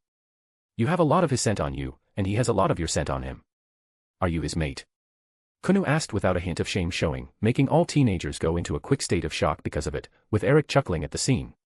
It took only one moment for some of the more innocent girls in the group to go red with embarrassment and the other two males aside from Issei Hayata to look to any other place but at the little girl. The two people who were the subject of Kunou's comment were not embarrassed at all. On the contrary, both of them were smiling widely at that, very proud of their relationship. I would not say, mates, Kunou. But we are something like that. Aika Kiryu said back to the little blonde, who nodded her head in understanding. The kind of relationship that she had with Issei Hayata was no secret to anyone there. Both teenagers were very free to do whatever they wanted. At their discretion, of course. About a half-minute later, Yudo Kiba had recovered enough to continue the conversation with their teacher. But Teacher Ravenclaw, what are you doing with Kunou? Yudo Kiba asked Eric, who looked strangely at the boy. What it looked like that I was doing, Mr. Kiba. I was having fun with Kunou at the festival, of course. Eric replied to the blonde boy while Kunou nodded her head in agreement with Eric's words. Yudo Kiba almost facepalmed at that. But he didn't. He recognized that it had been his fault for not asking his question in a clear way. Even more when he knew his teacher had a penchant to tease others when he was not working. I mean, what is Kunou doing here with you? Besides having fun at the festival, I mean. Yudo Kiba asked again, adding the last part after seeing a small smirk adorn the face of his teacher for an instant. Eric nodded his head sagely at that before answering him. I am very good friends with her mother and I had found her wandering alone by the festival. Eric started saying until he felt a tug in his clothes. He looked down and saw Kunou cutely pouting at him. Okay. Sorry for that. Let me correct myself, yes. Kunou found me at the festival. Eric said, correcting himself while Kunou nodded her little head in agreement. And decided to grace me with her Royal Highness presence. Eric continued saying, teasing the little blonde once more while chuckling a little soon after. At that teasing, Kunou started to punch the side of Eric's leg with her tiny hands repeatedly with a cute pout showing on her face, making him and the teenagers chuckle and giggle at the interaction. While interacting with Kunou and the teenagers, Eric's senses were working at full blast. He had detected earlier, just after meeting the teenagers, a group of special individuals closing in on his location. They were very roundabout about it and seemed to be deciding on how to approach him. And by the energy signature of the group, Eric knew exactly who they were and what was probably their target. Better say, who was their target? Well, teasing aside, after Kunou found me, I called her mom, who was very concerned about her safety. You see, Kunou had sneaked out of the palace without being seen out of curiosity about the festival that was happening. Since then, I have been keeping her company and we are enjoying the festival together while waiting for her mother to finish her work and come here. Eric finished saying to the teenagers, who nodded their heads in understanding. It was at that moment that a wave of magic passed through them, startling the teenagers greatly. The normal humans around them robotically started to leave the place as if they had to urgently go somewhere. Immediately, the teenagers started to put themselves in defensive positions and talk between them. While that was happening, Eric was busy analyzing the magic that was being involved in this ambush. And he was not even a little impressed. It was all very basic stuff with the most advanced part of it being the spatial lock that was in place.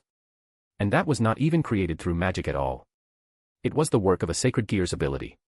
Eric felt a thug in his clothes and looked down to his side just to see the scared face of Kunou, who was searching for some comfort in him. He put a hand again over the little blonde's head and patted it gently, making her look up at him. In answer, Eric smiled widely at her and Kunou could feel, just with that smile, that everything was going to be fine. Who is there? Appear before us, you coward. Saji Genchuru intoned loudly while every devil was looking around, searching for the source of the magic. Asia Argento had already walked and positioned herself by Eric's side with one of her strongest barrier spells ready to be deployed. Coward. Us. Ha. That is gold coming from a devil's mouth. The teenagers heard in answer to Saji Genchuru's calling. Not 10 seconds later, an athletic-looking teenager with dark purple hair appeared from behind one of the buildings on the street. He was smiling and was holding a golden spear to his back that gave the chills to the devils. Soon after his appearance, other people started to appear all around him from behind other buildings. In total, there seemed to be around a dozen of them, with more than half having a somewhat crazy look on their faces. The devils seemed to tighten their defenses after seeing the number of people that had appeared. What do you want here? Issei Hayadu asked the young man who seemed to be the leader of this ambush after deciding to cut the talk short. For him, it was very obvious that this group was not here to talk with them. The dark purple-haired young man smiled at that. We came for the yokai princess. Give her to us and I promise to make your deaths as painless as possible. The young man declared while taking the golden spear from his back and brandishing it into a ready-to-attack position. Chapter 186, Chapter 186, Happy Wife, Happy Life. We came for the yokai princess. Give her to us and I promise to make your deaths as painless as possible. The young man declared while taking the golden spear from his back and brandishing it into a ready-to-attack position.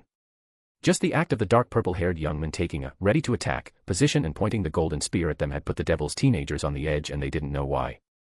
The young man saw their reaction and smiled widely. Ah yes.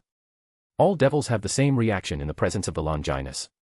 He said with the smile still present on his face. Now that has got the attention of the devils. The ones with more time as devils quickly put the other on par with what the young man had meant with his remark. Oh damn. That is the Longinus. The original sacred gear that was made from the spear that killed Christ. Yudo Kiba said while using his sacred gear to summon one of his demonic holy swords. The interesting thing about his sacred gear, Sword Birth, is that after reaching the balance breaker any sword created by it while at that state would remain at his disposal and come at him when asked for. That was a good thing because the creation/birthing of a sword with the use of the balance breaker consumed a lot of his energy and he had a hunch that he would need to be at full power for this battle. So that's why we had such a bad feeling about the spear. Ika Kiryu said while getting some spells ready to release. The blonde knight only nodded his head in answer to that question while making a humming sound. Okay. Got it. Golden spear is bad. Don't be touched by it. Issei Hayato said while summoning his sacred gear, the boosted gear, and taking a ready-to-fight position while the mechanical voice was heard saying boost. No way in the underworld would he or any of his friends give up without a fight or deliver such a cute little girl to them.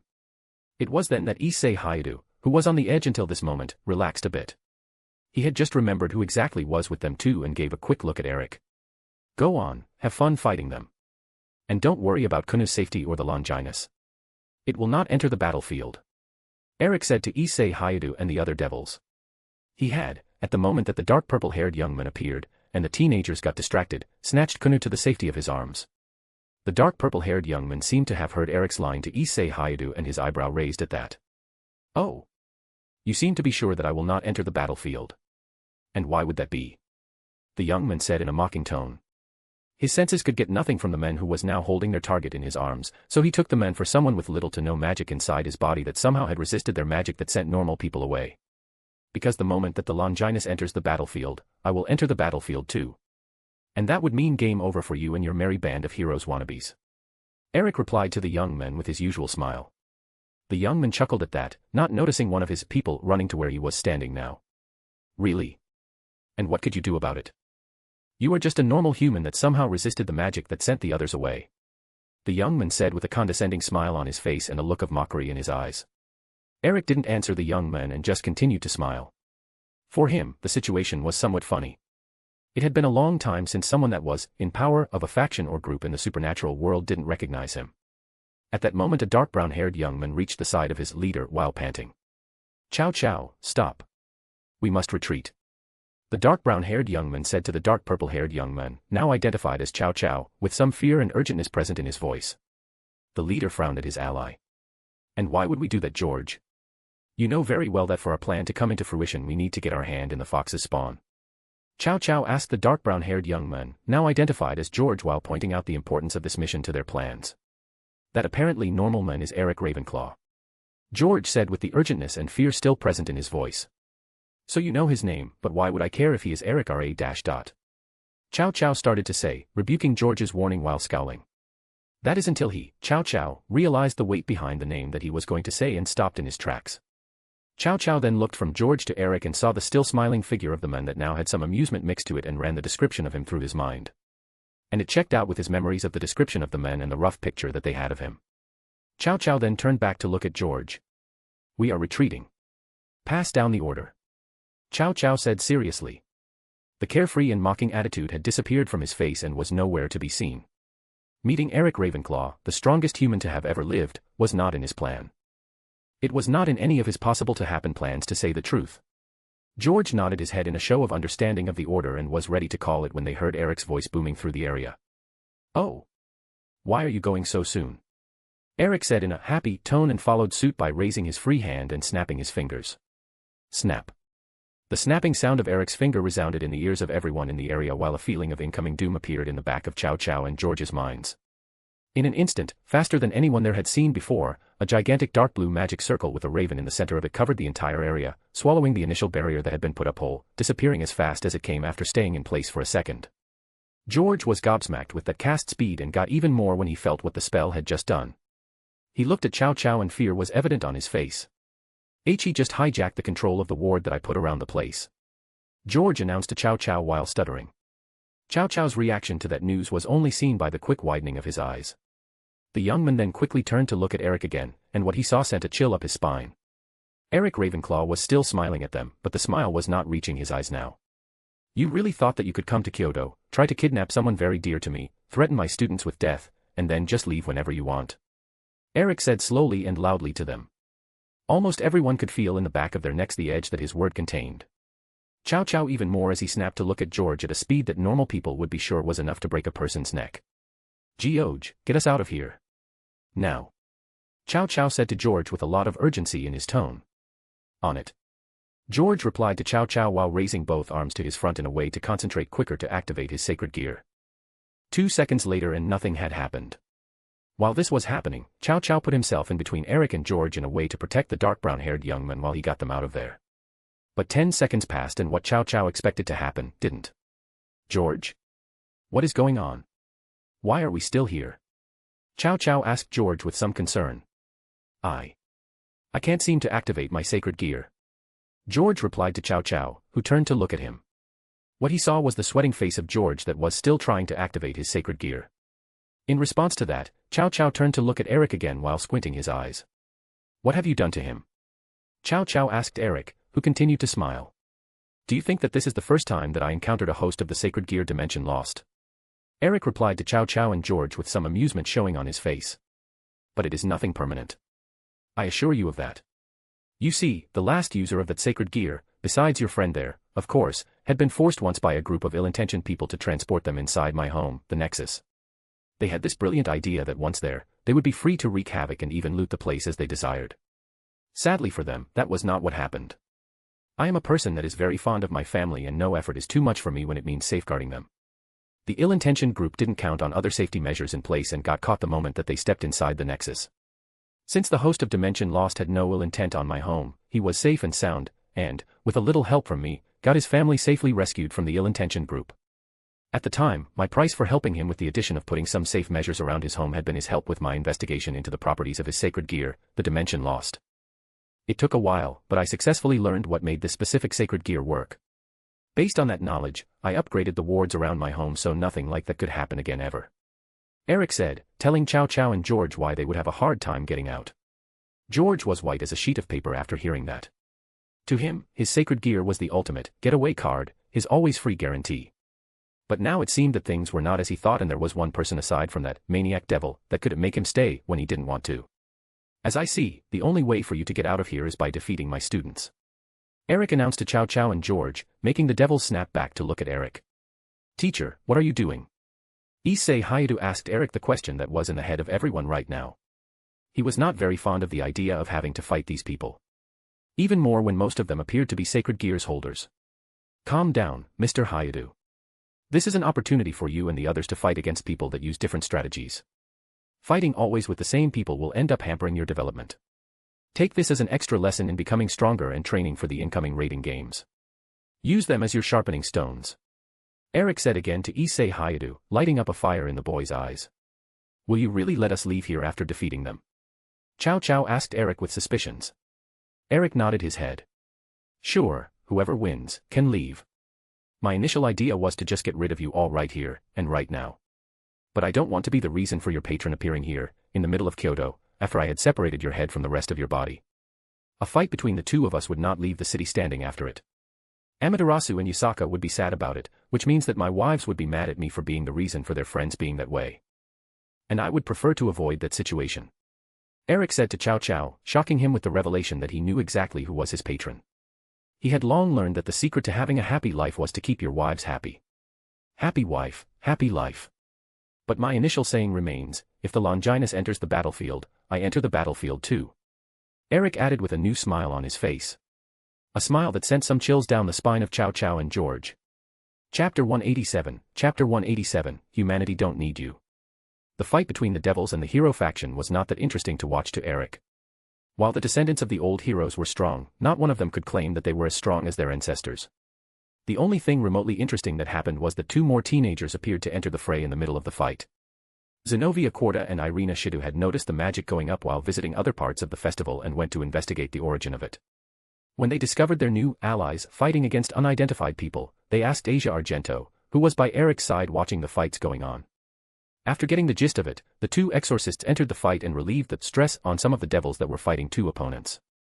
15 minutes later, the fights were over with a landslide victory from the devils. The only ones that had not won their fights had, at least, got a draw from their opponents. During the entire fight, Eric could see Chow Chow, the wielder of the Longinus, gripping his golden spear strongly enough to turn his knuckles white. The dark purple-haired young man would from time to time throw glances in Eric's direction, wanting very much to fight too but had to refrain himself from it because of Eric's threat. As expected. Aside from 2 or 3 of you, the rest are still weak. Eric announced just after the last fight was over. Issei Hayato and the descendant of Heracles managed to do a double knockout, and that was something that Eric couldn't say that he had already seen happening. Chow Chow and George looked warily at Eric. The fight had ended and his team had lost in a spectacular way. What happens now? Chow Chow asked while still gripping the golden spear strongly. Eric shrugged at that. You get your trash and flee, of course. I already have each of you marked, so if any of you ever get within a kilometer from any of my people, You will lose exactly what makes you think that you are great stuff. Eric said to Chow Chow. His tone sent, again, chills down the young men's spines. I really don't understand your group. Because of who some random ancestor of yours was, you call yourselves the hero faction and want to fight the supernatural. For what? For the safety of humanity. Beach, please. It has been more than 500 years since the supernatural world decided to separate itself from the normal world. Since then, humanity has had more conflicts between themselves than during all the time that they were fighting monsters. I would know that because I have been alive during both periods. You and your merry band of miscreants have to understand that the world doesn't need heroes to fight against the supernatural. They need heroes to make discoveries in the field of medicine and cure diseases that are killing millions every year. They need heroes that will stop the genocides that are still happening in some parts of the planet, and they need heroes that will satiate the hunger of those dying from it. You all are trying to be heroes for people that do not even know that the supernatural exists. Eric continued saying to Chow Chow and George while demonstrating genuine confusion. Both teens were frozen by all that the strongest human was saying to them. Eric was laying in front of their faces with clear words that they were not needed. Some of you had bad encounters with the supernatural. So what? Do you think that you all were the only ones that suffered? Grow up and grow a pair, will you? Your faction should change its name from hero faction to villain faction. It would be more concise with your actual behavior. Eric finished saying. We are not villains. Chow Chow replied loudly to Eric's accusation. Really? You almost had me there then. How else would you call someone that tries to kidnap a kid to get to her mom? How else would you call a faction that when they get a no as an answer from a promising recruit reacts with coercion? That is, when brainwashing is not possible, of course. Eric replied to Chow Chow while looking directly at his eyes, daring him to refute his words. The young man could not hold eye contact with the truth that Eric was throwing at him. Face reality, will you? You all are just a bunch of young men and women vying for attention. I suggest you all stay focused on the incoming news from the Alliance. Some of them could very well fill this need for attention that you guys seem to have. Eric said again and raised his hand. Snap. With a snap of his fingers, Eric cancelled all the magic that he had put up to block the use of Dimension Lost and other transportation magics. George felt that change inside his very being and immediately started to use his sacred gear to envelope every member of his group in the mist generated by it. 10 seconds later, Chow Chow and his group were gone from Kyoto with the fear that had been seeded inside their hearts by Eric. Eric let out a sigh at that and looked at his students. Sigh. While he talked with Chow Chow, they had got together and were having their wounds treated by Asia Argento. The young blonde had become an amazing healer under Joan's teaching and was not dependent on her sacred gear, Twilight Healing, anymore. He then looked at Kunou in his lap and smiled again. See, little fox. That is why your mommy doesn't want you to wander alone. There are a lot of people that would use you to gain something from her. And your mommy, loving you so much as she does, would not think twice in giving those people what they want to have you back safe and sound. Eric said to Kunou, who was looking at him with her big golden eyes. Even if it means that what they want is her life. Understood. Eric added, making the little girl's eyes go wide at that. She then eagerly nodded her head at Eric, showing that she had understood him. Good. Now.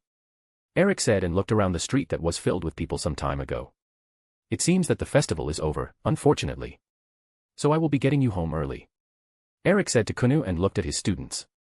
You guys better go back to the hotel after here. The appearance of those stupid kids ended the festival early than expected. I will take Kunou home and explain things to her mom. Eric said to them and received a nod from the teens in answer. He then turned and started to walk in the direction of Yasaka's palace with Kunou in his arms. Teacher Ravenclaw. Issei Hayadu, who had already woken up, called Eric when he had just turned to walk, making the men stop and turn to look at him. Thank you for the opportunity. Issei Hayadu said while bowing in Eric's direction. Some of the other teenagers took his clue and did the same, bowing in Eric's direction as thanks.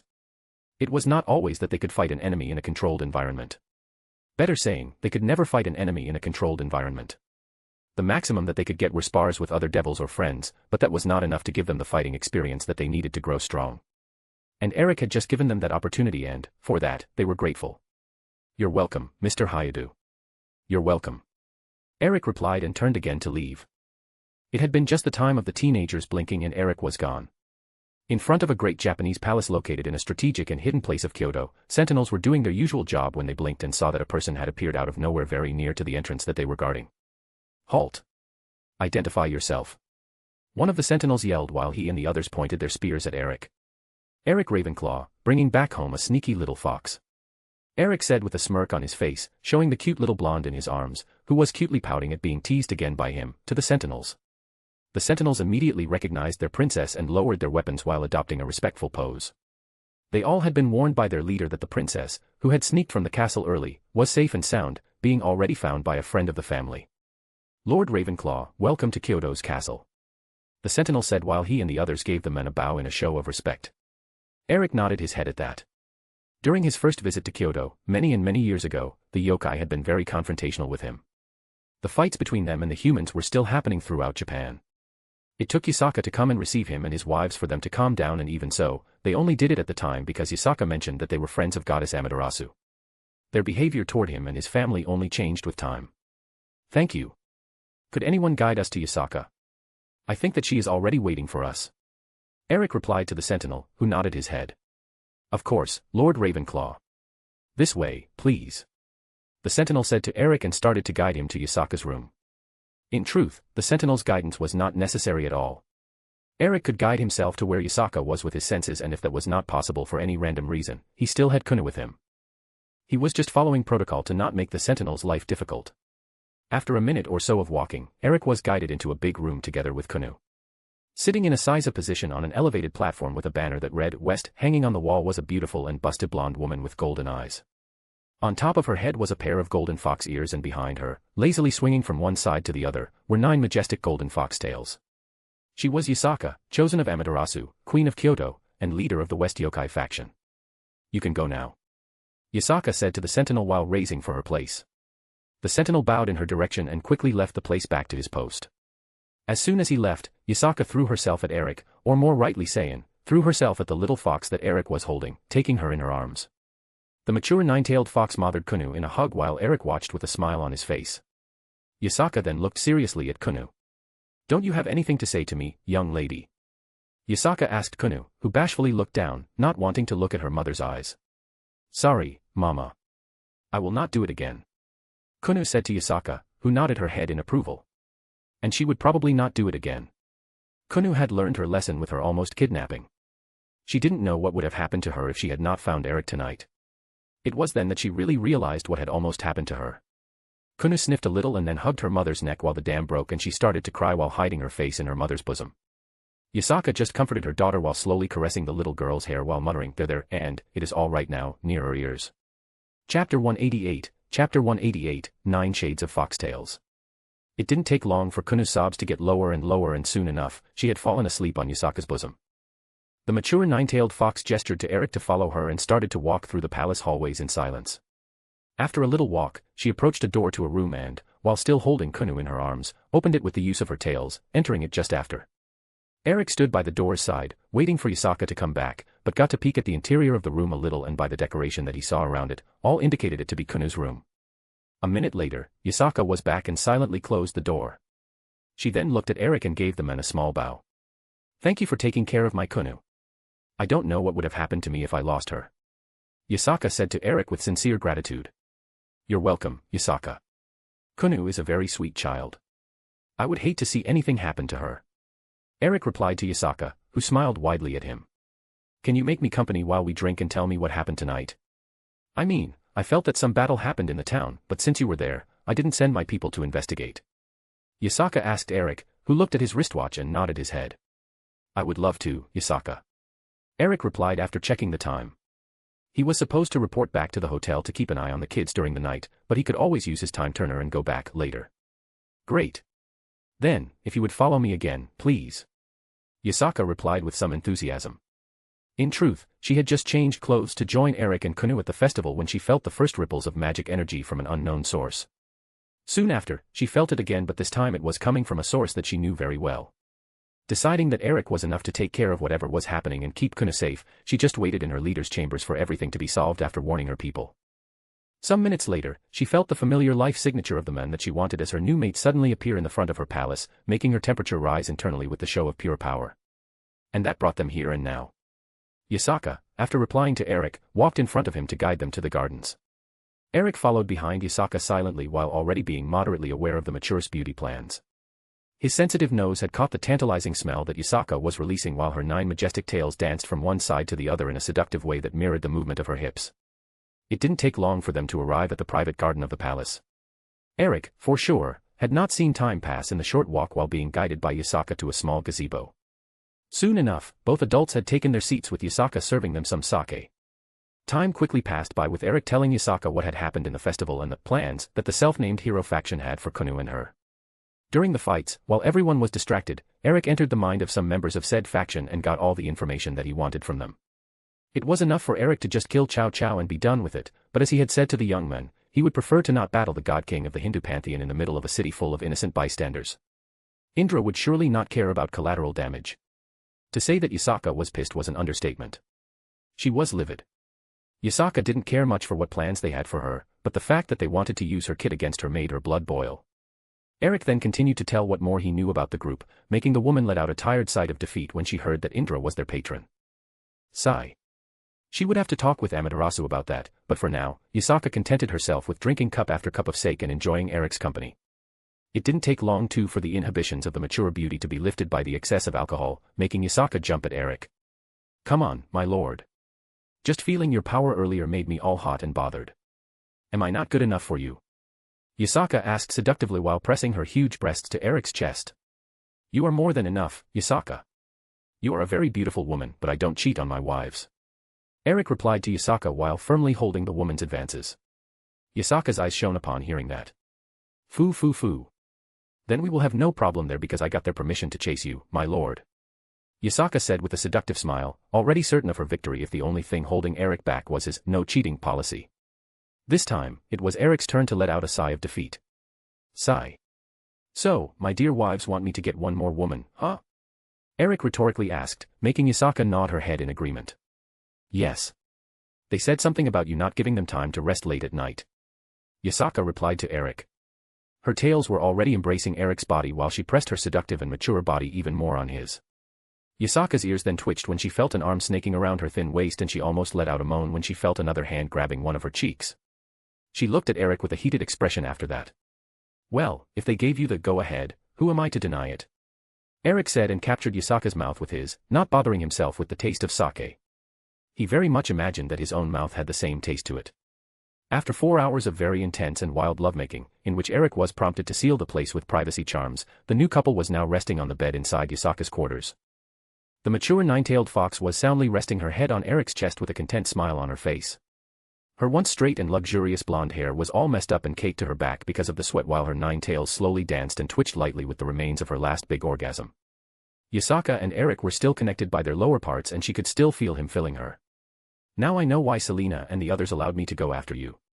You, my mate, are a beast. Yasaka said seductively to Eric. The big man just, again, snaked one of his arms around his fox waist, passing it under the base of her tail, and grabbed one of her cheeks. That got himself a sweet moan in reply from Yasaka, who looked up at Eric's face with some heat again showing in her eyes. She then proceeded to start to give small kisses to his chest and up while slowly starting to wiggle her ass, receiving some small grunt of pleasure from Eric. Soon enough, Yasaka reached a circular scar on Eric's right shoulder and dedicated her attention to kissing the place of it lovingly. The scar looked new and was certainly not there at the beginning of the night. She would know, after all, she had been the one that gave it to Eric, marking him as her mate. The room was soon filled with Yasaka's sweet moans and the sound of flesh hitting flesh. The next day in Kyoto was the last one for the students of the second year from Kunou High School, and being so, it was a free day for all to enjoy. The teenagers that fought against the hero faction would-be kidnappers received, from the mouth of Eric, an invitation to have lunch at Kyoto's castle, also known as the Yokai's Palace, coming from Kunou's mother, Yasaka. The teens, wanting very much to know the yokai part of the town, accepted the invitation. The lunch that was offered had nothing of the traditional-sized portion that a person would expect to find in other places. Yasaka had gone all out to thank the teenagers for their help in protecting her daughter and had ordered a bona fide feast to be served. During lunch, the teenagers asked Yasaka about how the yokai faction worked out of curiosity and were promptly answered by her with an overall structure of the working of her faction. The conversation was light and the food delicious with Kunou's happiness infecting everyone around.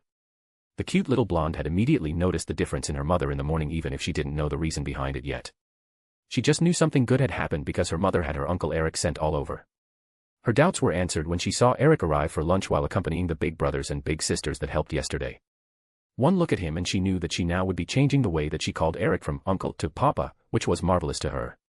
Back at Kunou, time again started to pass quickly.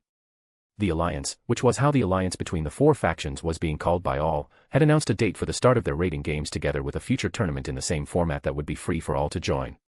That news sent some waves through the supernatural world where the more competitive folks saw in it an opportunity to fight freely against people from other factions and pantheons without causing a war. While that was happening, Rias Gremory and Sona Citri had their official debut in the Devil's Raiding Games.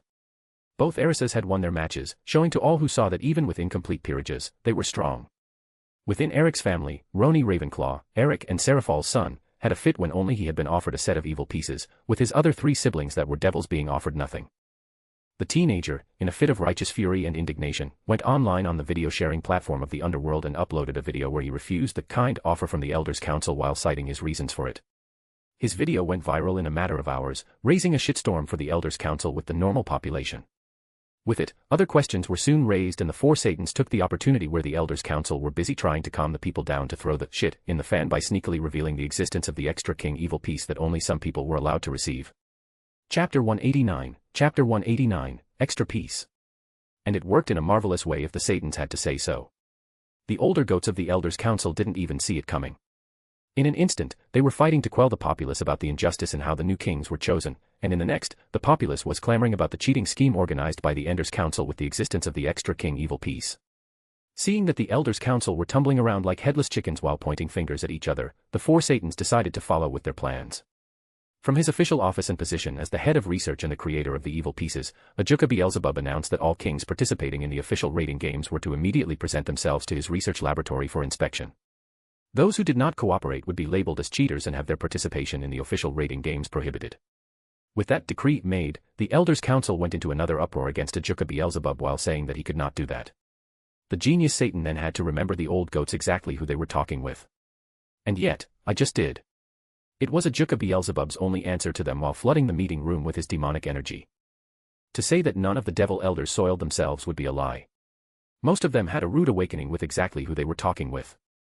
Different from them, who had won their current positions because from whom they were born, Ajuka Beelzebub had won his title because of his immense power and brilliant mind.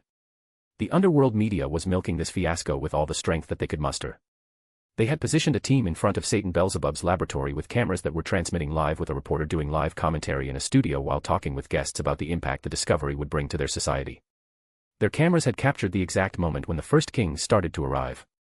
Of course that the first ones to arrive had been part of the four Satan's schemes. The first to appear had been the actual champion of the raiding games, Dihorser Belial. The first ranker had been asked to go with the plans to set an example for all kings to follow, which the devil was happy to do if it meant getting revenge on the people that ordered the death of his cousin. Of course that the men knew that she was still alive and safe. He was a constant visit to the house of Cleria Belial and her husband in the Nexus. After all, how else would he pamper his cute Satan daughter? The second and third kings to arrive were two arranged by the four Satans. Sona Citri and Rias Gremory, the little sisters of Satan Leviathan and Lucifer, arrived together. Their early presence there was to show to all that just because they were close relatives of two Satans it didn't mean that they were immune to Ajuka Beelzebub's announcement. The genius Satan had thrown even more oil in the fire when he published that all three kings were free of the extra evil piece. With the precedent set, more and more kings started to arrive at Satan Beelzebub's laboratory and it didn't take long for the first cheater to be caught. Roygun Belphegor, the second ranker of the raiding games, was found having an extra king devil piece inside her body. The revelation of her being a cheater by Ajuka Beelzebub surely shocked the young female devil. She was then immediately submitted to a rigorous questioning about her participation by Satan Beelzebub's team where it was revealed, under strong lie detection spells, that she did not know about the scheme of the Elders' Council of monopolizing the first positions of the ranking. Even so, because she was found in possession of an extra king evil piece, Roygun Belphegor had her privileges as a king removed, just like her participation in the official raiding games. The young female devil was devastated by that and ended up being the first target of discussion for the Underworld media. As the days continued to pass, more and more kings continued to come to Ajuka Beelzebub's to receive their checkup and the certificate that everything was alright. Strange enough, or not depending on your level of intelligence, 9 kings didn't appear for the checkup even after being called again. Coincidentally or not, they were all from prominent families with members at the Elders' Council and occupied the ranks from 3 to 11, and had all of their privileges removed. These 9 kings were the main targets of the media and were crucified by them. Roygun Belphegor was said to at least have some balls to appear, even if she was a female. With the popularity of the Elders' Council at the lowest ever, the Satans decided to attack while they were at their lowest and managed to undermine even more the hold on power that they had by removing any influence that they could over the raiding games. It didn't help their cause too that on the day that this was done very few of the elders had managed to attend the council session. When asked for a reason for their lack of attendance, nobody had the courage to justify it.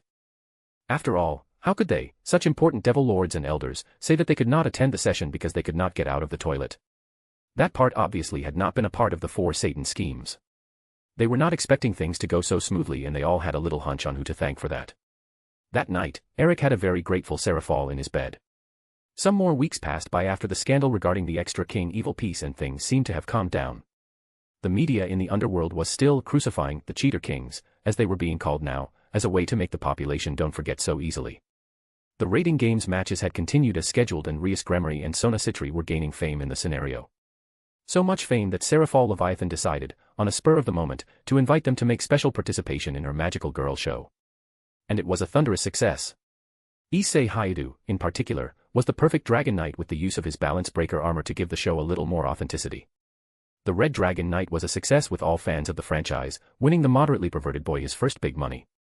It was during this time that Selena, together with Eric's other wives and Hestia, called Eric for a serious conversation.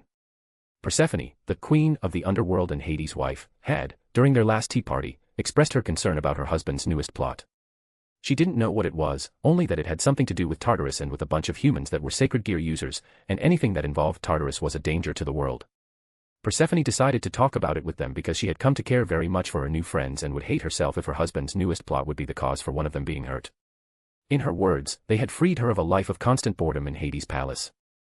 Eric took the warning seriously and invited Azazel for a stroll inside Tartarus. "So, tell me, what are we doing here again?" Azazel asked Eric as the duo walked around the desolated place. Around them, cracked stones, dead trees, and whispers of doomed souls were the only things that could be seen. "I am not sure either," Eric replied to Azazel while continuing to walk and look around, attentive to everything around them. Of course that he knew what they were looking for, but he could not say it just like that because he would not have a reason for knowing it. "As I told you when I called, Persephone saw her husband, Hades, meeting with a human that was a sacred gear user.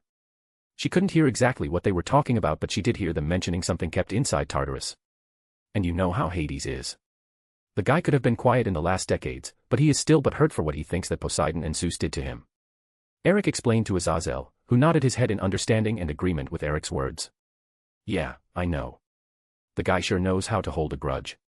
"Anything else that Persephone heard?" Azazel asked while looking around in search of anything suspicious. "Not really. The only additional information that she managed to hear was about them releasing something from here, but I very much doubt that Hades would go to the point of releasing the Titans just to rain on Zeus and Poseidon's parade. After all, the Titans would very much go after him too," Eric said to Azazel. He continued to walk for a few more meters but stopped when he didn't feel that Azazel was accompanying him anymore.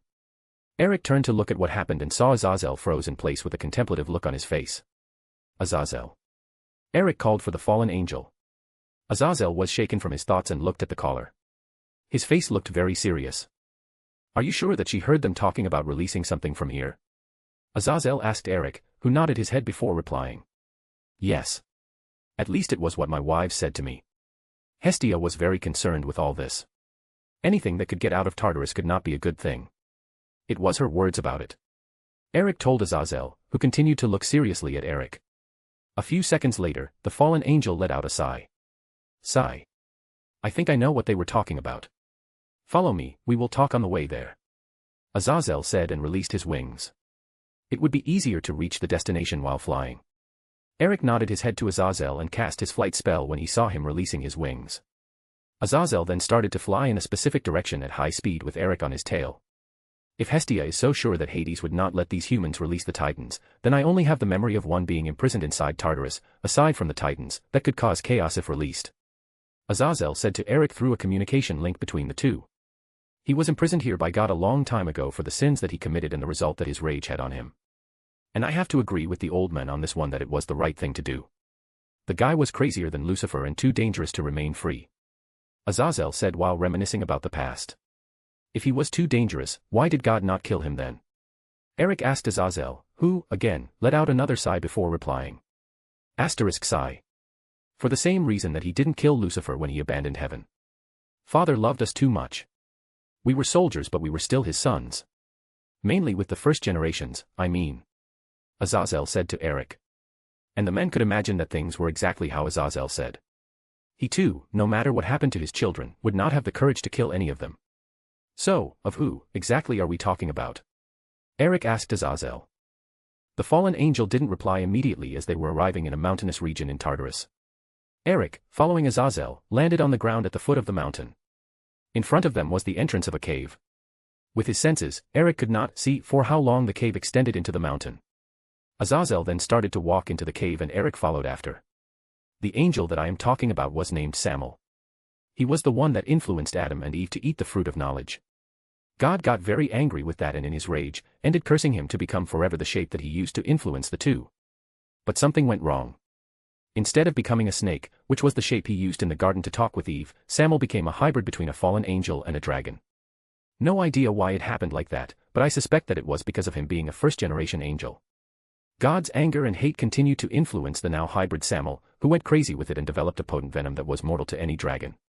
His mentality changed too. Samuel started to hunt dragons right and left, causing chaos wherever he went and killing whoever stood in his way.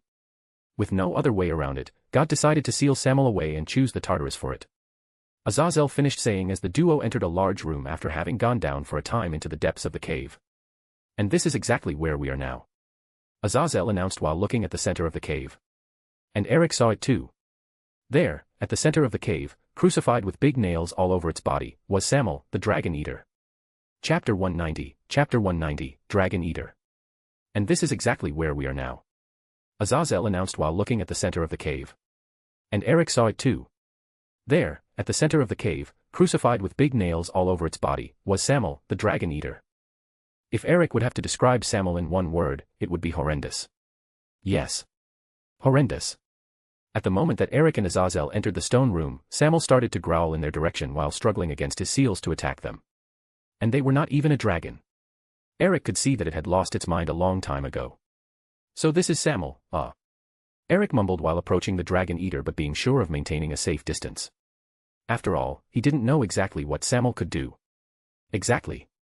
The old man sealed him down here a long time ago, but I can already see that we are not the only ones to visit him lately. This place should have been filled to the brim with protections, but I can barely feel them around Samuel. Azazel replied to Eric, explaining how the place should have been. Eric looked around and concentrated his senses around and nodded his head in agreement with Azazel. Yes, I can sense some residual energy from the protections that used to surround this place. Whoever disabled them has been doing it for an extended time. Eric commented to Azazel. So, are we in agreement that this place must be protected again? Azazel asked Eric, who nodded his head in answer. Yes, we are. Do you want to set a recording function up to show to the others yourself or do I do it? Michael would very much like to know that people are messing with Samuel's prison. Eric asked Azazel. The fallen angel hummed a little before answering Eric. He was still analyzing the surroundings of the cave. You do it. Your standing is better than mine with the others. We could have signed a peace treaty and alliance, but we don't trust each other that well yet. Azazel said to Eric. And it was true. The alliance was still very new and it is harder to teach new tricks to old dogs like himself and the other leaders. Trust would come with time. Eric nodded his head at Azazel's reasoning and retrieved from an internal pocket in his jacket a crystal. After applying a little magic to it to serve as fuel to the recording function, Eric floated the object to a high place near the walls of the cave and snapped his fingers to start the recording function. Snap. This is Eric Ravenclaw, together with Azazel, the Governor-General of Grigori. I was given an anonymous tip about a possible activity of people from the terrorist group known as the Hero Faction inside Tartarus. The source of it, who prefers to remain anonymous, reported that the humans from the terrorist group were talking with God Hades about releasing something from Tartarus. To investigate this better, I have asked the help of Azazel since he is always looking for a reason to escape from the paperwork. Eric started saying an introduction to the magical recording, smirking a little at the end after the comment about Azazel. The fallen angel didn't even blink with the poke and just mumbled something very similar to an "it is true." When we arrived at the place, I explained to Azazel what had taken us to come here and we agreed after some discussion that the Titans are out of the list of possible releases since Hades would not agree or help humans to release what he and his sibling fought so hard to imprison here. Azazel then concluded that if not the Titans, then Samuel was the remaining logical choice. He guided me to the place where Samuel is sealed and we found visible signs of someone being here recently. The protections that should have been all around are all dismantled, with only the one over Samuel itself remaining. Anything that you want to add for the introduction, Azazel? Eric commented again, finishing his part of the introduction and asking his partner for this job for his input. Azazel nodded at that before giving his pointers. The seal around Samuel had been tampered with too. There are signs of someone trying to loosen the seal. I can't say for certain if they were successful with it or not, but it is dangerous in the same way. Azazel said from his place near Samuel with a hand in his goatee, adding to the introduction report of the magical recording. With the introduction done, Eric walked to Azazel's side and started to analyze the seals over Samuel. The seal had been indeed tampered with. Eric said after a minute or so. How much? Azazel asked Eric. The fallen angel was concerned with how much the seal had been tampered with. Someone added a type of key to it. Imagine that the seal is a kind of faucet and that the water being held by the faucet is Samuel. Previously, you could not get to the water without breaking the faucet and releasing it completely, but now, with the key being added, you can open the register and control the water spillage. Eric replied to Azazel, explaining what had been altered for the sake of the people watching the recordings later. So, what you are saying is that someone is trying to weaponize Samuel, controlling how much of it is unsealed. Is that right? Azazel concluded, asking Eric for confirmation. The man nodded his head at that before replying. Exactly. Eric replied to Azazel. So, now we have to redo the seal and the protections around it. Can you help me with it? Azazel said and asked Eric while cracking his finger and neck, readying himself for some hard work. Sure, what kind of seal do you want? Eric said and asked back to Azazel, who hummed while thinking before replying. The lock and throw the key away type. Azazel said and started to take out his jacket. Ah, my favorite seal strategy. Sealing without caring for release. Eric replied to Azazel while smiling, but soon after, he made an X with his arms while looking at Azazel. The only problem is that it is not efficient. You can't make a room without a door in it. You would create a Schrodinger's cat problem with the seal, creating instability in the matrix. That was probably why whoever managed to tamper with his seal could do it in the first place. Eric continued saying to Azazel, explaining why that kind of seal would not work well. So, what kind of seal do you suggest? Azazel asked back, having understood why not having a key would make the seal easy to exploit. Coffer type. Sturdy room, sturdy door, sturdy locks. Eric replied to Azazel, who nodded his head after a second of thinking. I will leave it to you, then. While you do it, I will start to redo the protections around the cave. Azazel said to Eric, who nodded his head. With that, both men started to work on their own parts of Samuel's prison. 5 hours. That was how long it took for Azazel and Eric to finish their work. And they had to admit it. They had done a good job. Azazel had put so many protections around the place that if someone would try to dismantle them without triggering any of it, they would spend some decades doing it at least. While Azazel took the quantity over quality approach, Eric went for quality. He had suggested a sturdy room with a sturdy door and sturdy locks. And he had done it. At first, the seal would look simplistic, but it was not. Eric had been very cautious in making it as airtight as possible so there was no way of getting over it without the keys. Yes. Keys. Plural. Eric had made 5 physical keys for this seal with each one being different from the other. The only way for the seal to be released would be for someone to have the 5 keys at the same time with 5 different people holding them. So, one could just steal the keys, take 4 other random people and release Samuel, right? Wrong. For starters, each key had a lock in it. A blood lock to exact. The key would only work if the person holding it is the owner of the blood lock to it. The idea was for each of the 4 leaders of the alliance to hold to one key while he would hold to the 5th one. After being bloodlocked, the lock could only be released with the authorization of the current holder. This was done in this way so the key could be passed down to the next leader if necessary. If the current holder came to die before passing it to the next one, the key would then be tied to the seat of power that the previous holder used to occupy. For example, if for any reason, Odin dies without passing the key, it would then be tied to the god-king position of the Nordic pantheon. Is it foolproof? No. But Eric doubted that someone would appear, kill the 4 leaders, and be appointed as the new leader of 4 factions just to release Samuel. If they, for any reason, had reached that point, then he doubted very much that Samuel would make any difference since they would have been entirely effed up. The 5th key would be for Eric to hold into it. It was not that he wanted to do it, but, since he was the creator of the seal, he had to have access to it or the seal would become unstable. Is it not a bit overkill? Azazel asked Eric after hearing from him how the seal worked. Eric shrugged at that. There is no such thing as overkill, Azazel. Just lazy people. Now, for the last act. Eric replied to the fallen angel and prepared himself for the last part of the protection around Samuel's prison. Eric closed his eyes and concentrated on the exact location of Samuel's prison inside Tartarus, visualizing the coordinates for magic transportation to it inside his head just as the physical appearance of the place.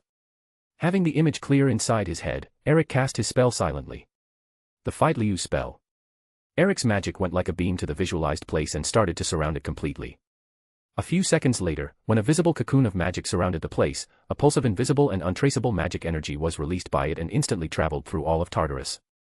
Breaching the dimensional barriers, the energy continued to travel in all directions without being detected by anyone aside from a pair of dragons gods, who just shrugged the reason for it and continued to do their things.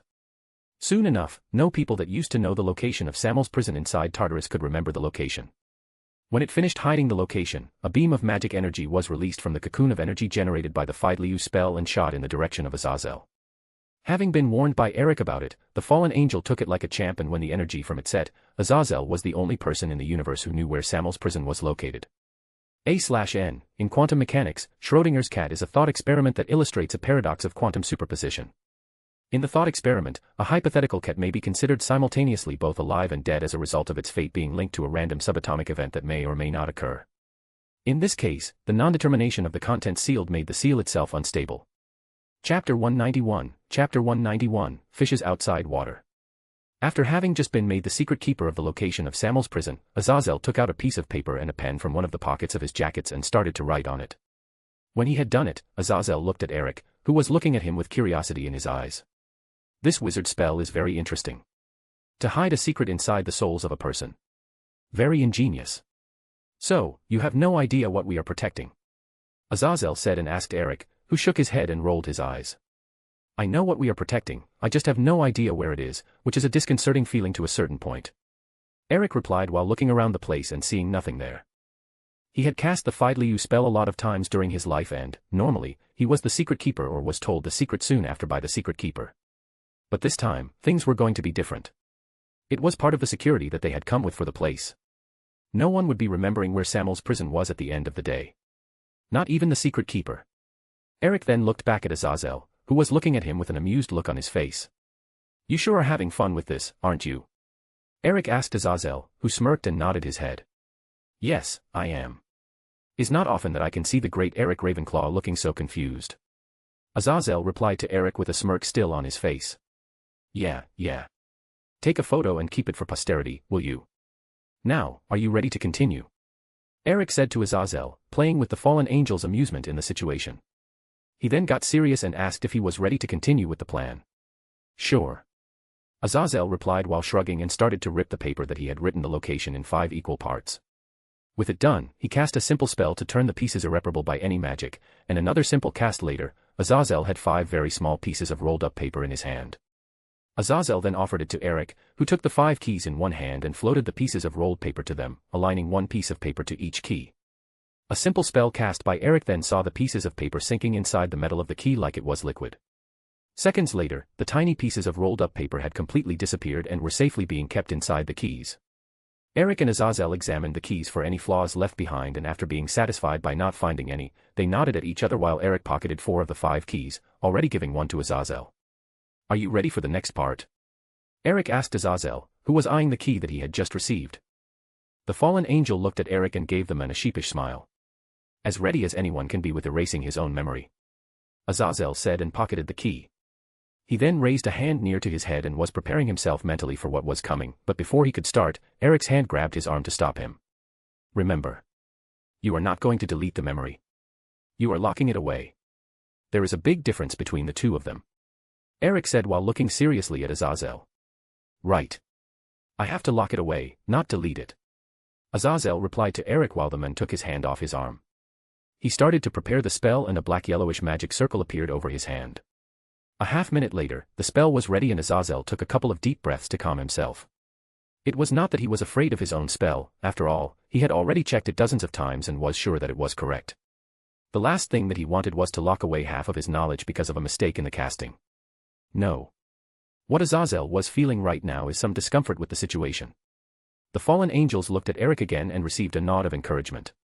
Then, with one last deep breath, Azazel released the spell with his own head as the target, and the next thing that he knew was the world turning dark around him before his consciousness was claimed.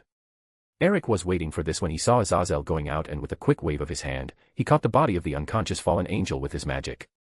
Another wave had 2 armchairs summoned behind them and, after lowering Azazel to one of them, Eric took a seat in the other one.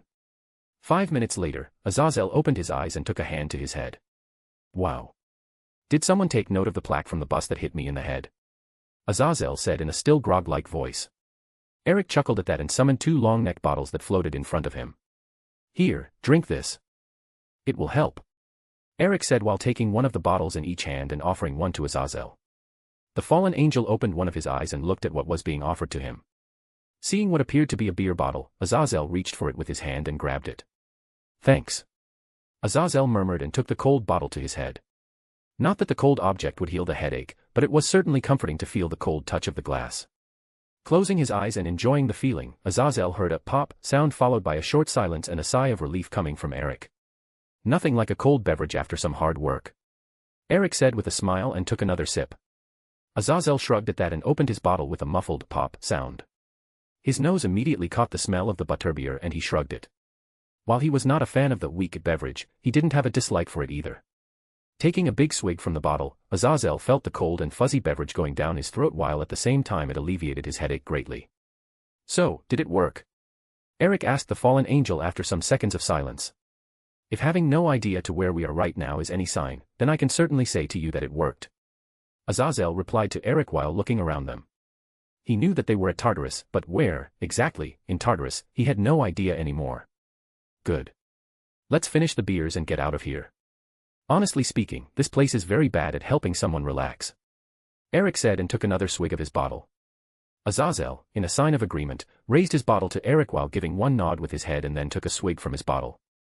The duo stood there, in the middle of Tartarus, drinking a cold beer while talking about mundane things like it was an everyday happening. Soon after they had finished their bottle, the duo stood up and, after Eric released the magic holding the armchair and vanished the 2 empty bottles, they went back to Kunou through the use of magic. The next day saw Odin, Michael, Surzex Lucifer, Azazel, and Eric Ravenclaw having a quick meeting to discuss Samuel. Eric explained what had happened the day before and delivered one key to each of the 3 leaders together with a copy of the magical recording done inside the prison. To everyone that had ever said that Michael was a wussy, they had never seen him angry. The great seraph was livid that someone had been trying to mess with Samuel and Eric was almost sure that he had seen the angel's golden hair darken its tone for a second. After taking a deep breath to center himself, Michael thanked Eric and Azazel for telling him about it and for taking precautions against it. After a lengthy explanation of all the security that had been put around the prison, Eric followed by showing them how to blood their keys by blooding his own. The leaders, with Azazel included, followed Eric's example by blooding their keys, and immediately they felt their link with it, understanding exactly how this blood lock worked with their keys. So, we could assume that this hero faction was going to target dragons if their meddling with Samuel is any sign of it. Odin commented with a glass of fire whiskey in his hand. Since the meeting was not an official one, they saw no need to stick to the tea. Eric had offered a good range of different beverages to the leaders after their business had been finished. Odin had opted for the strongest of them all as he was used to drinking strong beverages.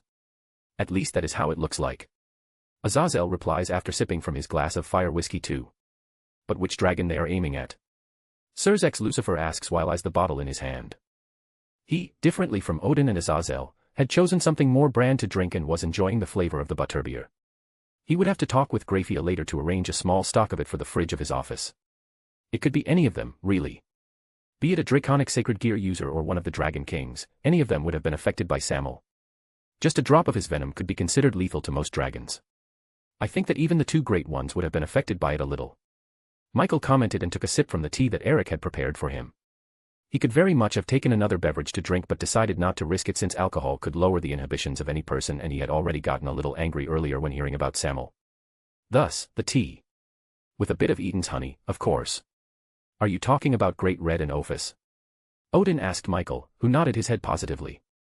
I don't know what effect it would have on them, but something would be bound to happen. At least that was what Father told me long ago. Michael replied to Odin. God had told him that because of Samuel's transformation due to his anger and rage, his venom had taken on very strong anti-dragon properties.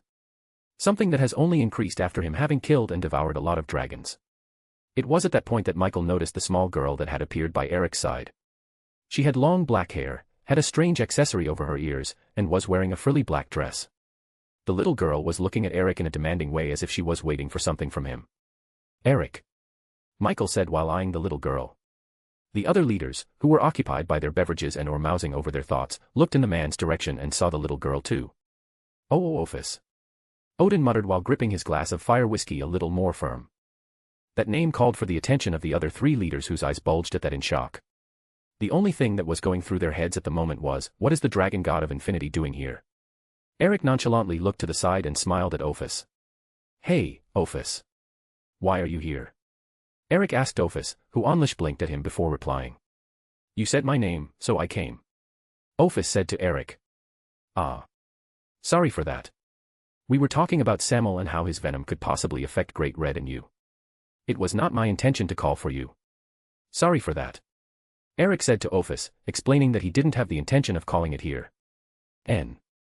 Ophis said while nodding its head in understanding, but still eyeing Eric. Since you are here, do you want something to eat? Eric asked Ophis, already understanding the probably true reason behind its appearance. N. Ophis said again while nodding its head positively.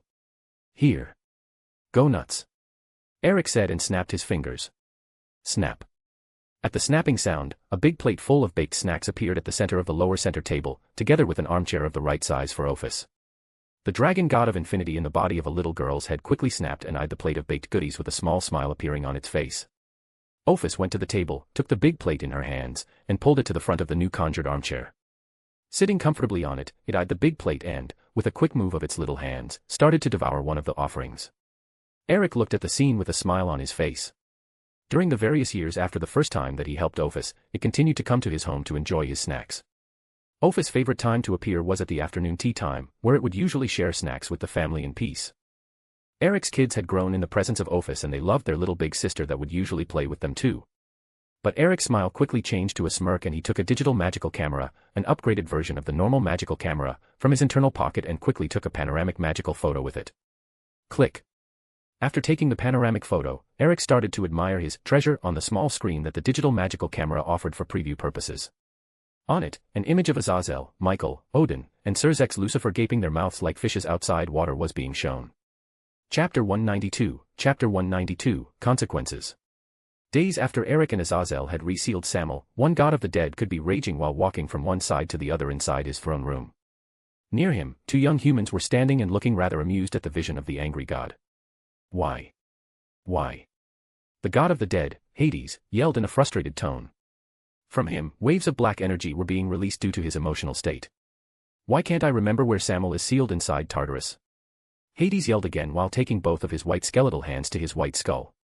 You ask me, but then who do I ask? One of the young men replied while shrugging. He had dark purple hair and an athletic build. His name was Chow Chow. Hades snapped his skull and looked at him. If the god was not in his natural form, the expression on his face would be showing fury in it.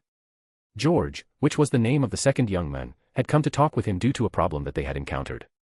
The duo, just like some of the other members of his group of miscreants, could not remember at all the location in which Samel was sealed, and taking into account that the cursed being was an essential part of their next plan, they went to talk with Hades about this problem. To their surprise, the powerful god of the dead didn't seem to remember the location of it either, and that was very vexing for the nigh immortal being. Keep your mouth shut, the two of you. I don't want to hear anything coming from you. Hades said while snapping at Chow Chow and George. The second had flinched with fury and aura that was being released from the god while the first one just smirked and behaved like it was nothing. Hades then turned and continued to pace from one side to the other while taking one of his hands to his jaw. Pluto, Thanatos.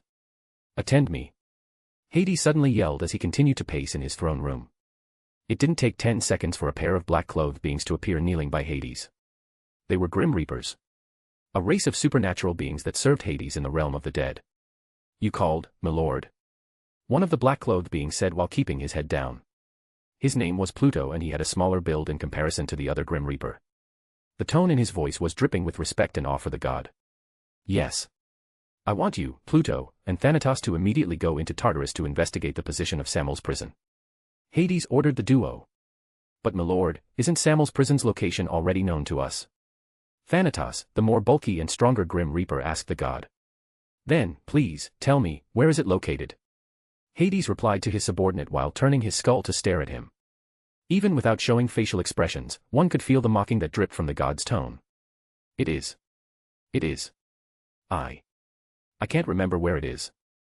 Thanatos stuttered while trying to say the location.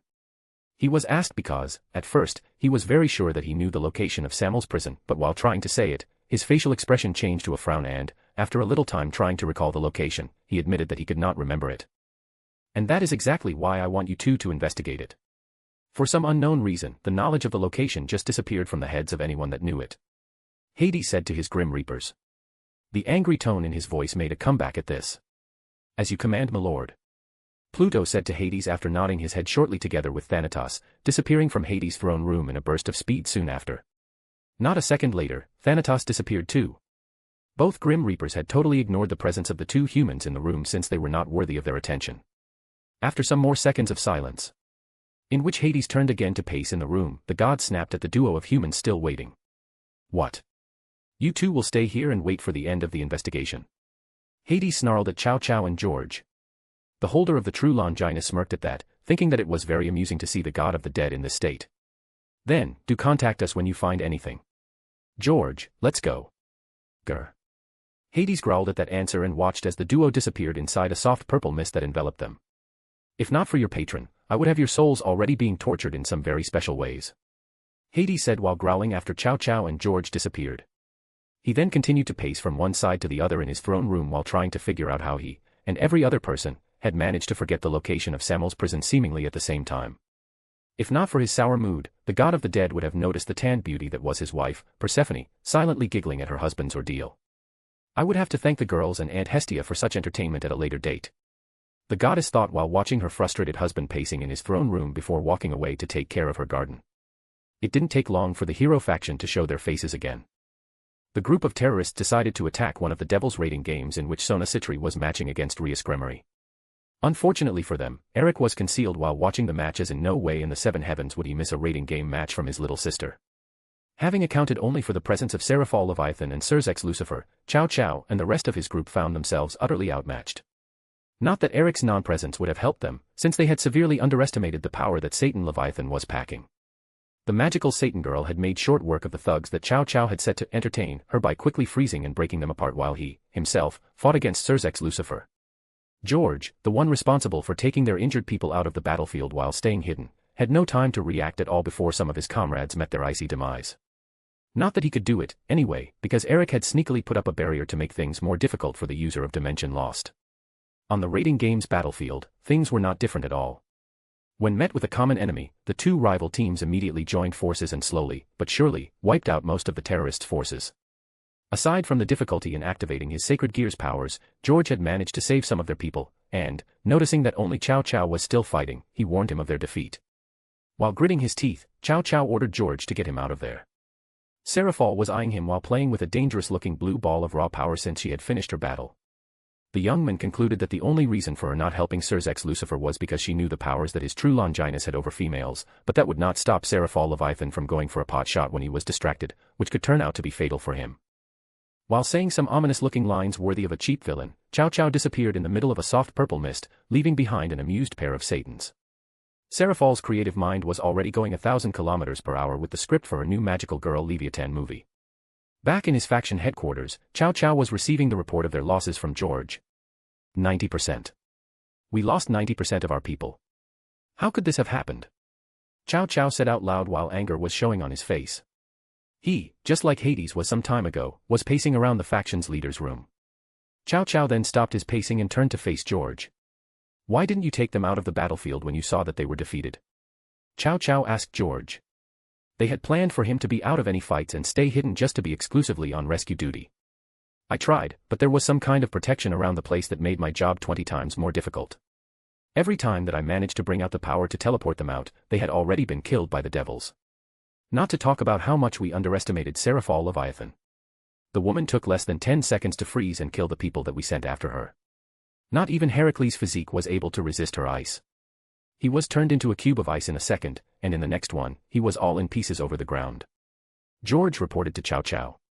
Heracles' loss was a hard hit on their faction. The muscle-brained man was unruly and as dumb as one could get, but he was strong. How about the others? Chow Chow asked George with a serious look on his face. The Dimension Lost user shook his head at that. Of our main fighters, Jean was the only one who managed to survive, but she didn't do so unharmed. She lost her main arm while fighting Sona Citri's queen, Tsubaki Shinra. The woman is the disciple of Musashi Miyamoto. George said to Chow Chow, who held himself from uttering a swear. He knew how dangerous the woman samurai was with a sword in her hand due to reports that he had read while being trained under his patron's subordinates. Chow Chow was readying himself to ask George another question when both young men heard a pop sound in the room. Turning to look in the direction that it had come, both young men saw a small red envelope on the ground that was sealed with red wax. Full of curiosity, the duo walked near it with some caution and observed it, noticing a peculiar characteristic about it: the small red envelope was slowly letting out smoke. "Have you ever seen something like this before?" Chow Chow asked George, who was the more magically knowledgeable of the duo. The young man shook his head negatively. "No, I had nev dash." George started to reply to Chow Chow but was interrupted by the small red envelope that started to shake over the ground. The duo jumped back while Chow Chow took out his golden spear and pointed it at the offending object. After a few more seconds of shaking, the small red envelope suddenly jumped into the air and started to fold itself about 1.5 meters off the ground. When it stopped folding, it had assumed the shape of a mouth made of origami that faced Chow Chow while unafraid of the True Longinus in his hands. Unexpectedly, the mouth then started to speak to them in a loud voice that sent chills down their spines. "I warned you to not get even close to any of the people that I hold dear. Now you face the consequences of your actions. The next time, no patron of yours will be able to save your hide. It will be total annihilation." The voice said, booming through the entirety of the headquarters of the hero faction, reaching every member in it. "By the way, I do hope that you have enough toilet paper in your stock." The voice said again with the origami animated mouth imitating a smirk of sorts before bursting into flames. Silence reigned in the room. George looked at Chow Chow with some confusion on his face and was met with an equally confused expression. But, before any of them could say anything to the other, they were attacked by an uncontrollable urge to shit. And the answer was no. The headquarters of the hero faction didn't have enough toilet paper in stock and one of their newer recruits had to be sent to get some from the nearby department store. Chapter 193, Allied Raiding Games. The day after the attack by the hero faction on the raiding game match, Sirzex Lucifer made an underworld-wide announcement about it in his position of chief for the domestic affairs of the devils. In it, he named the faction by the name that they had chosen and labeled them as terrorists due to the reason that the group was created. Sirzex Lucifer even added that any other attack on the devil or their allies by this faction would be answered with extreme prejudice on his part. The red-haired Satan was pissed at the very public attempt on his little sister's life and everyone could see it. For an instant, those veteran devils that had fought during their civil war and were watching the live announcement saw the image of the men that obliterated entire battlefields appear, and not the peace-loving Satan. The only thing that they could do now was to pity the bastards that had angered Sirzex Lucifer because they would not have an easy life. Seraphal Leviathan was pissed with that too, but she was to a lesser degree due to knowing that Eric was watching over her little sister and decided to channel her anger toward the people that thought that they could hold her back during the attack. That and the later knowledge that Eric had heavily pranked the people who survived were enough to settle down her anger. Behind the curtains, Eric was working together with Ajuka Beelzebub on upgrading the set of wards that were used in the current raiding games to a set that could better protect their participants. The hero faction had managed to hijack the protective wards around the match field to stop the stuck teenagers from receiving external help and they didn't want that to happen ever again. Added with that work, was the one of developing new wards for the Allied raiding games, something that was going to be soon announced to the general public. If accidents sometimes happened during the Devil raiding games matches and a competitor ended up losing its life, they didn't want that to happen during the Alliance's games. And for that reason, they needed a set of more responsive wards to take the participants away before accidents happened. It didn't take long for Eric and Ajuka Beelzebub to come up with a more responsive system that would work based on the pre-registry of the participants to it. With that last piece solved, the Alliance's raiding games were ready to be officially announced. An official announcement was soon held by a party of ambassadors from the 4 factions and the first Allied raiding games were announced as ways of promoting the mingling between the allies. This competition, differently from the Devil's raiding games, was going to be divided into 2 tiers of power because, as the ambassadors explained during the announcement, it made no sense to put a low-class person fighting against an ultimate-class powerhouse. That news had thrown the population of all 4 factions in a festive mood. Even more when it was explained that there was no need for a devil being a king for him to assemble a team. To a lot of low-class devils, this was an opportunity for them to be noticed by others and have a better chance in life. The only requisite for signing up was being a resident of one of the territories under the 4's factions. The absence of any rules that limited the teams to only having a single race was pointed out during the announcement too, with the ambassadors saying that having different races in the same team meant the possibility of using more diverse strategies during the matches. A tournament for single participants was announced too with a division of 3 ranges of ages for it instead of power classification. The same rule of the Allied raiding games was applied to the sign-up of this tournament too. A month quickly passed and things were quiet in the supernatural world. Aside from the protests of some of the more conservative people against the mingling of the 4 factions, no terrorist attacks or things of the sort happened. Which was a good sign in one way, and bad in another. It showed the more experienced people that a big storm was brewing on the horizon. Even more with them knowing that there were still enemies in hiding. And they were right. During the opening ceremony for the Allied raiding games, they attacked. A contingent of more than 5,000 enemies appeared around the stadium that had been chosen to house the opening ceremony and first games. Between the enemy army were devils, fallen angels, humans, and some other races. In the front of the group, acting as the commanders for the bunch, were Chow Chow, George, and a silver-haired young man that made some of the older devils gasp after seeing him. A few minutes before that happened, Eric, who had been watching the opening ceremony in one of the VIP rooms together with his non-devil wives and the rest of his family, let out a very audible sigh when he felt a lot of people suddenly appearing inside the boundaries of his senses. Sigh. Hearing that coming from Eric, his wives, and big sister, Hestia, looked at him in concern. They knew that kind of reaction coming from him apparently out of nowhere meant the arrival of problems, making them immediately spread their senses to search for it. And they found it in the presence of dozens and dozens of people that were still popping near the stadium apparently without a reason. They very much doubted that they were here for the ceremony since the tickets for it were limited and the stadium was already full. I imagine that they are not here to watch the opening ceremony. Enemies then? Selena asked from her seat at Eric's side. She already knew her husband's answer, but wanted to ask anyway. Eric nodded his head at that. Don't we need to warn the others? Calypso asked while taking a sip of her tea. There is no need for that. The people behind the organization of the event spammed the place with security-type wards. Their security measures aside, the stronger ones watching the ceremony probably already noticed the arriving enemies. Eric calmly replied to Calypso. They did. Look. There is already movement within the leader's place. Joan said and signaled to the open area that was reserved for the leaders of the 4 factions together with their delegations. Eric's family turned to look at the place and saw that they were talking in hushed tones between them. The guards part of the delegations were alert as ever for any kind of attack. At that moment, Eric received a call from Seraphal. Because of her position as Satan Leviathan, Seraphal, together with her peerage, could not watch the ceremony together with the rest of her family and was watching it together with the other leaders. Seraphal's bishop, Kuroka, being the more sensible of the group to other energies due to her specialization in senjutsu, was the first of the bunch in the leaders' area to sense the arrival of the would-be invaders and warned her king, which in turn warned the other leaders.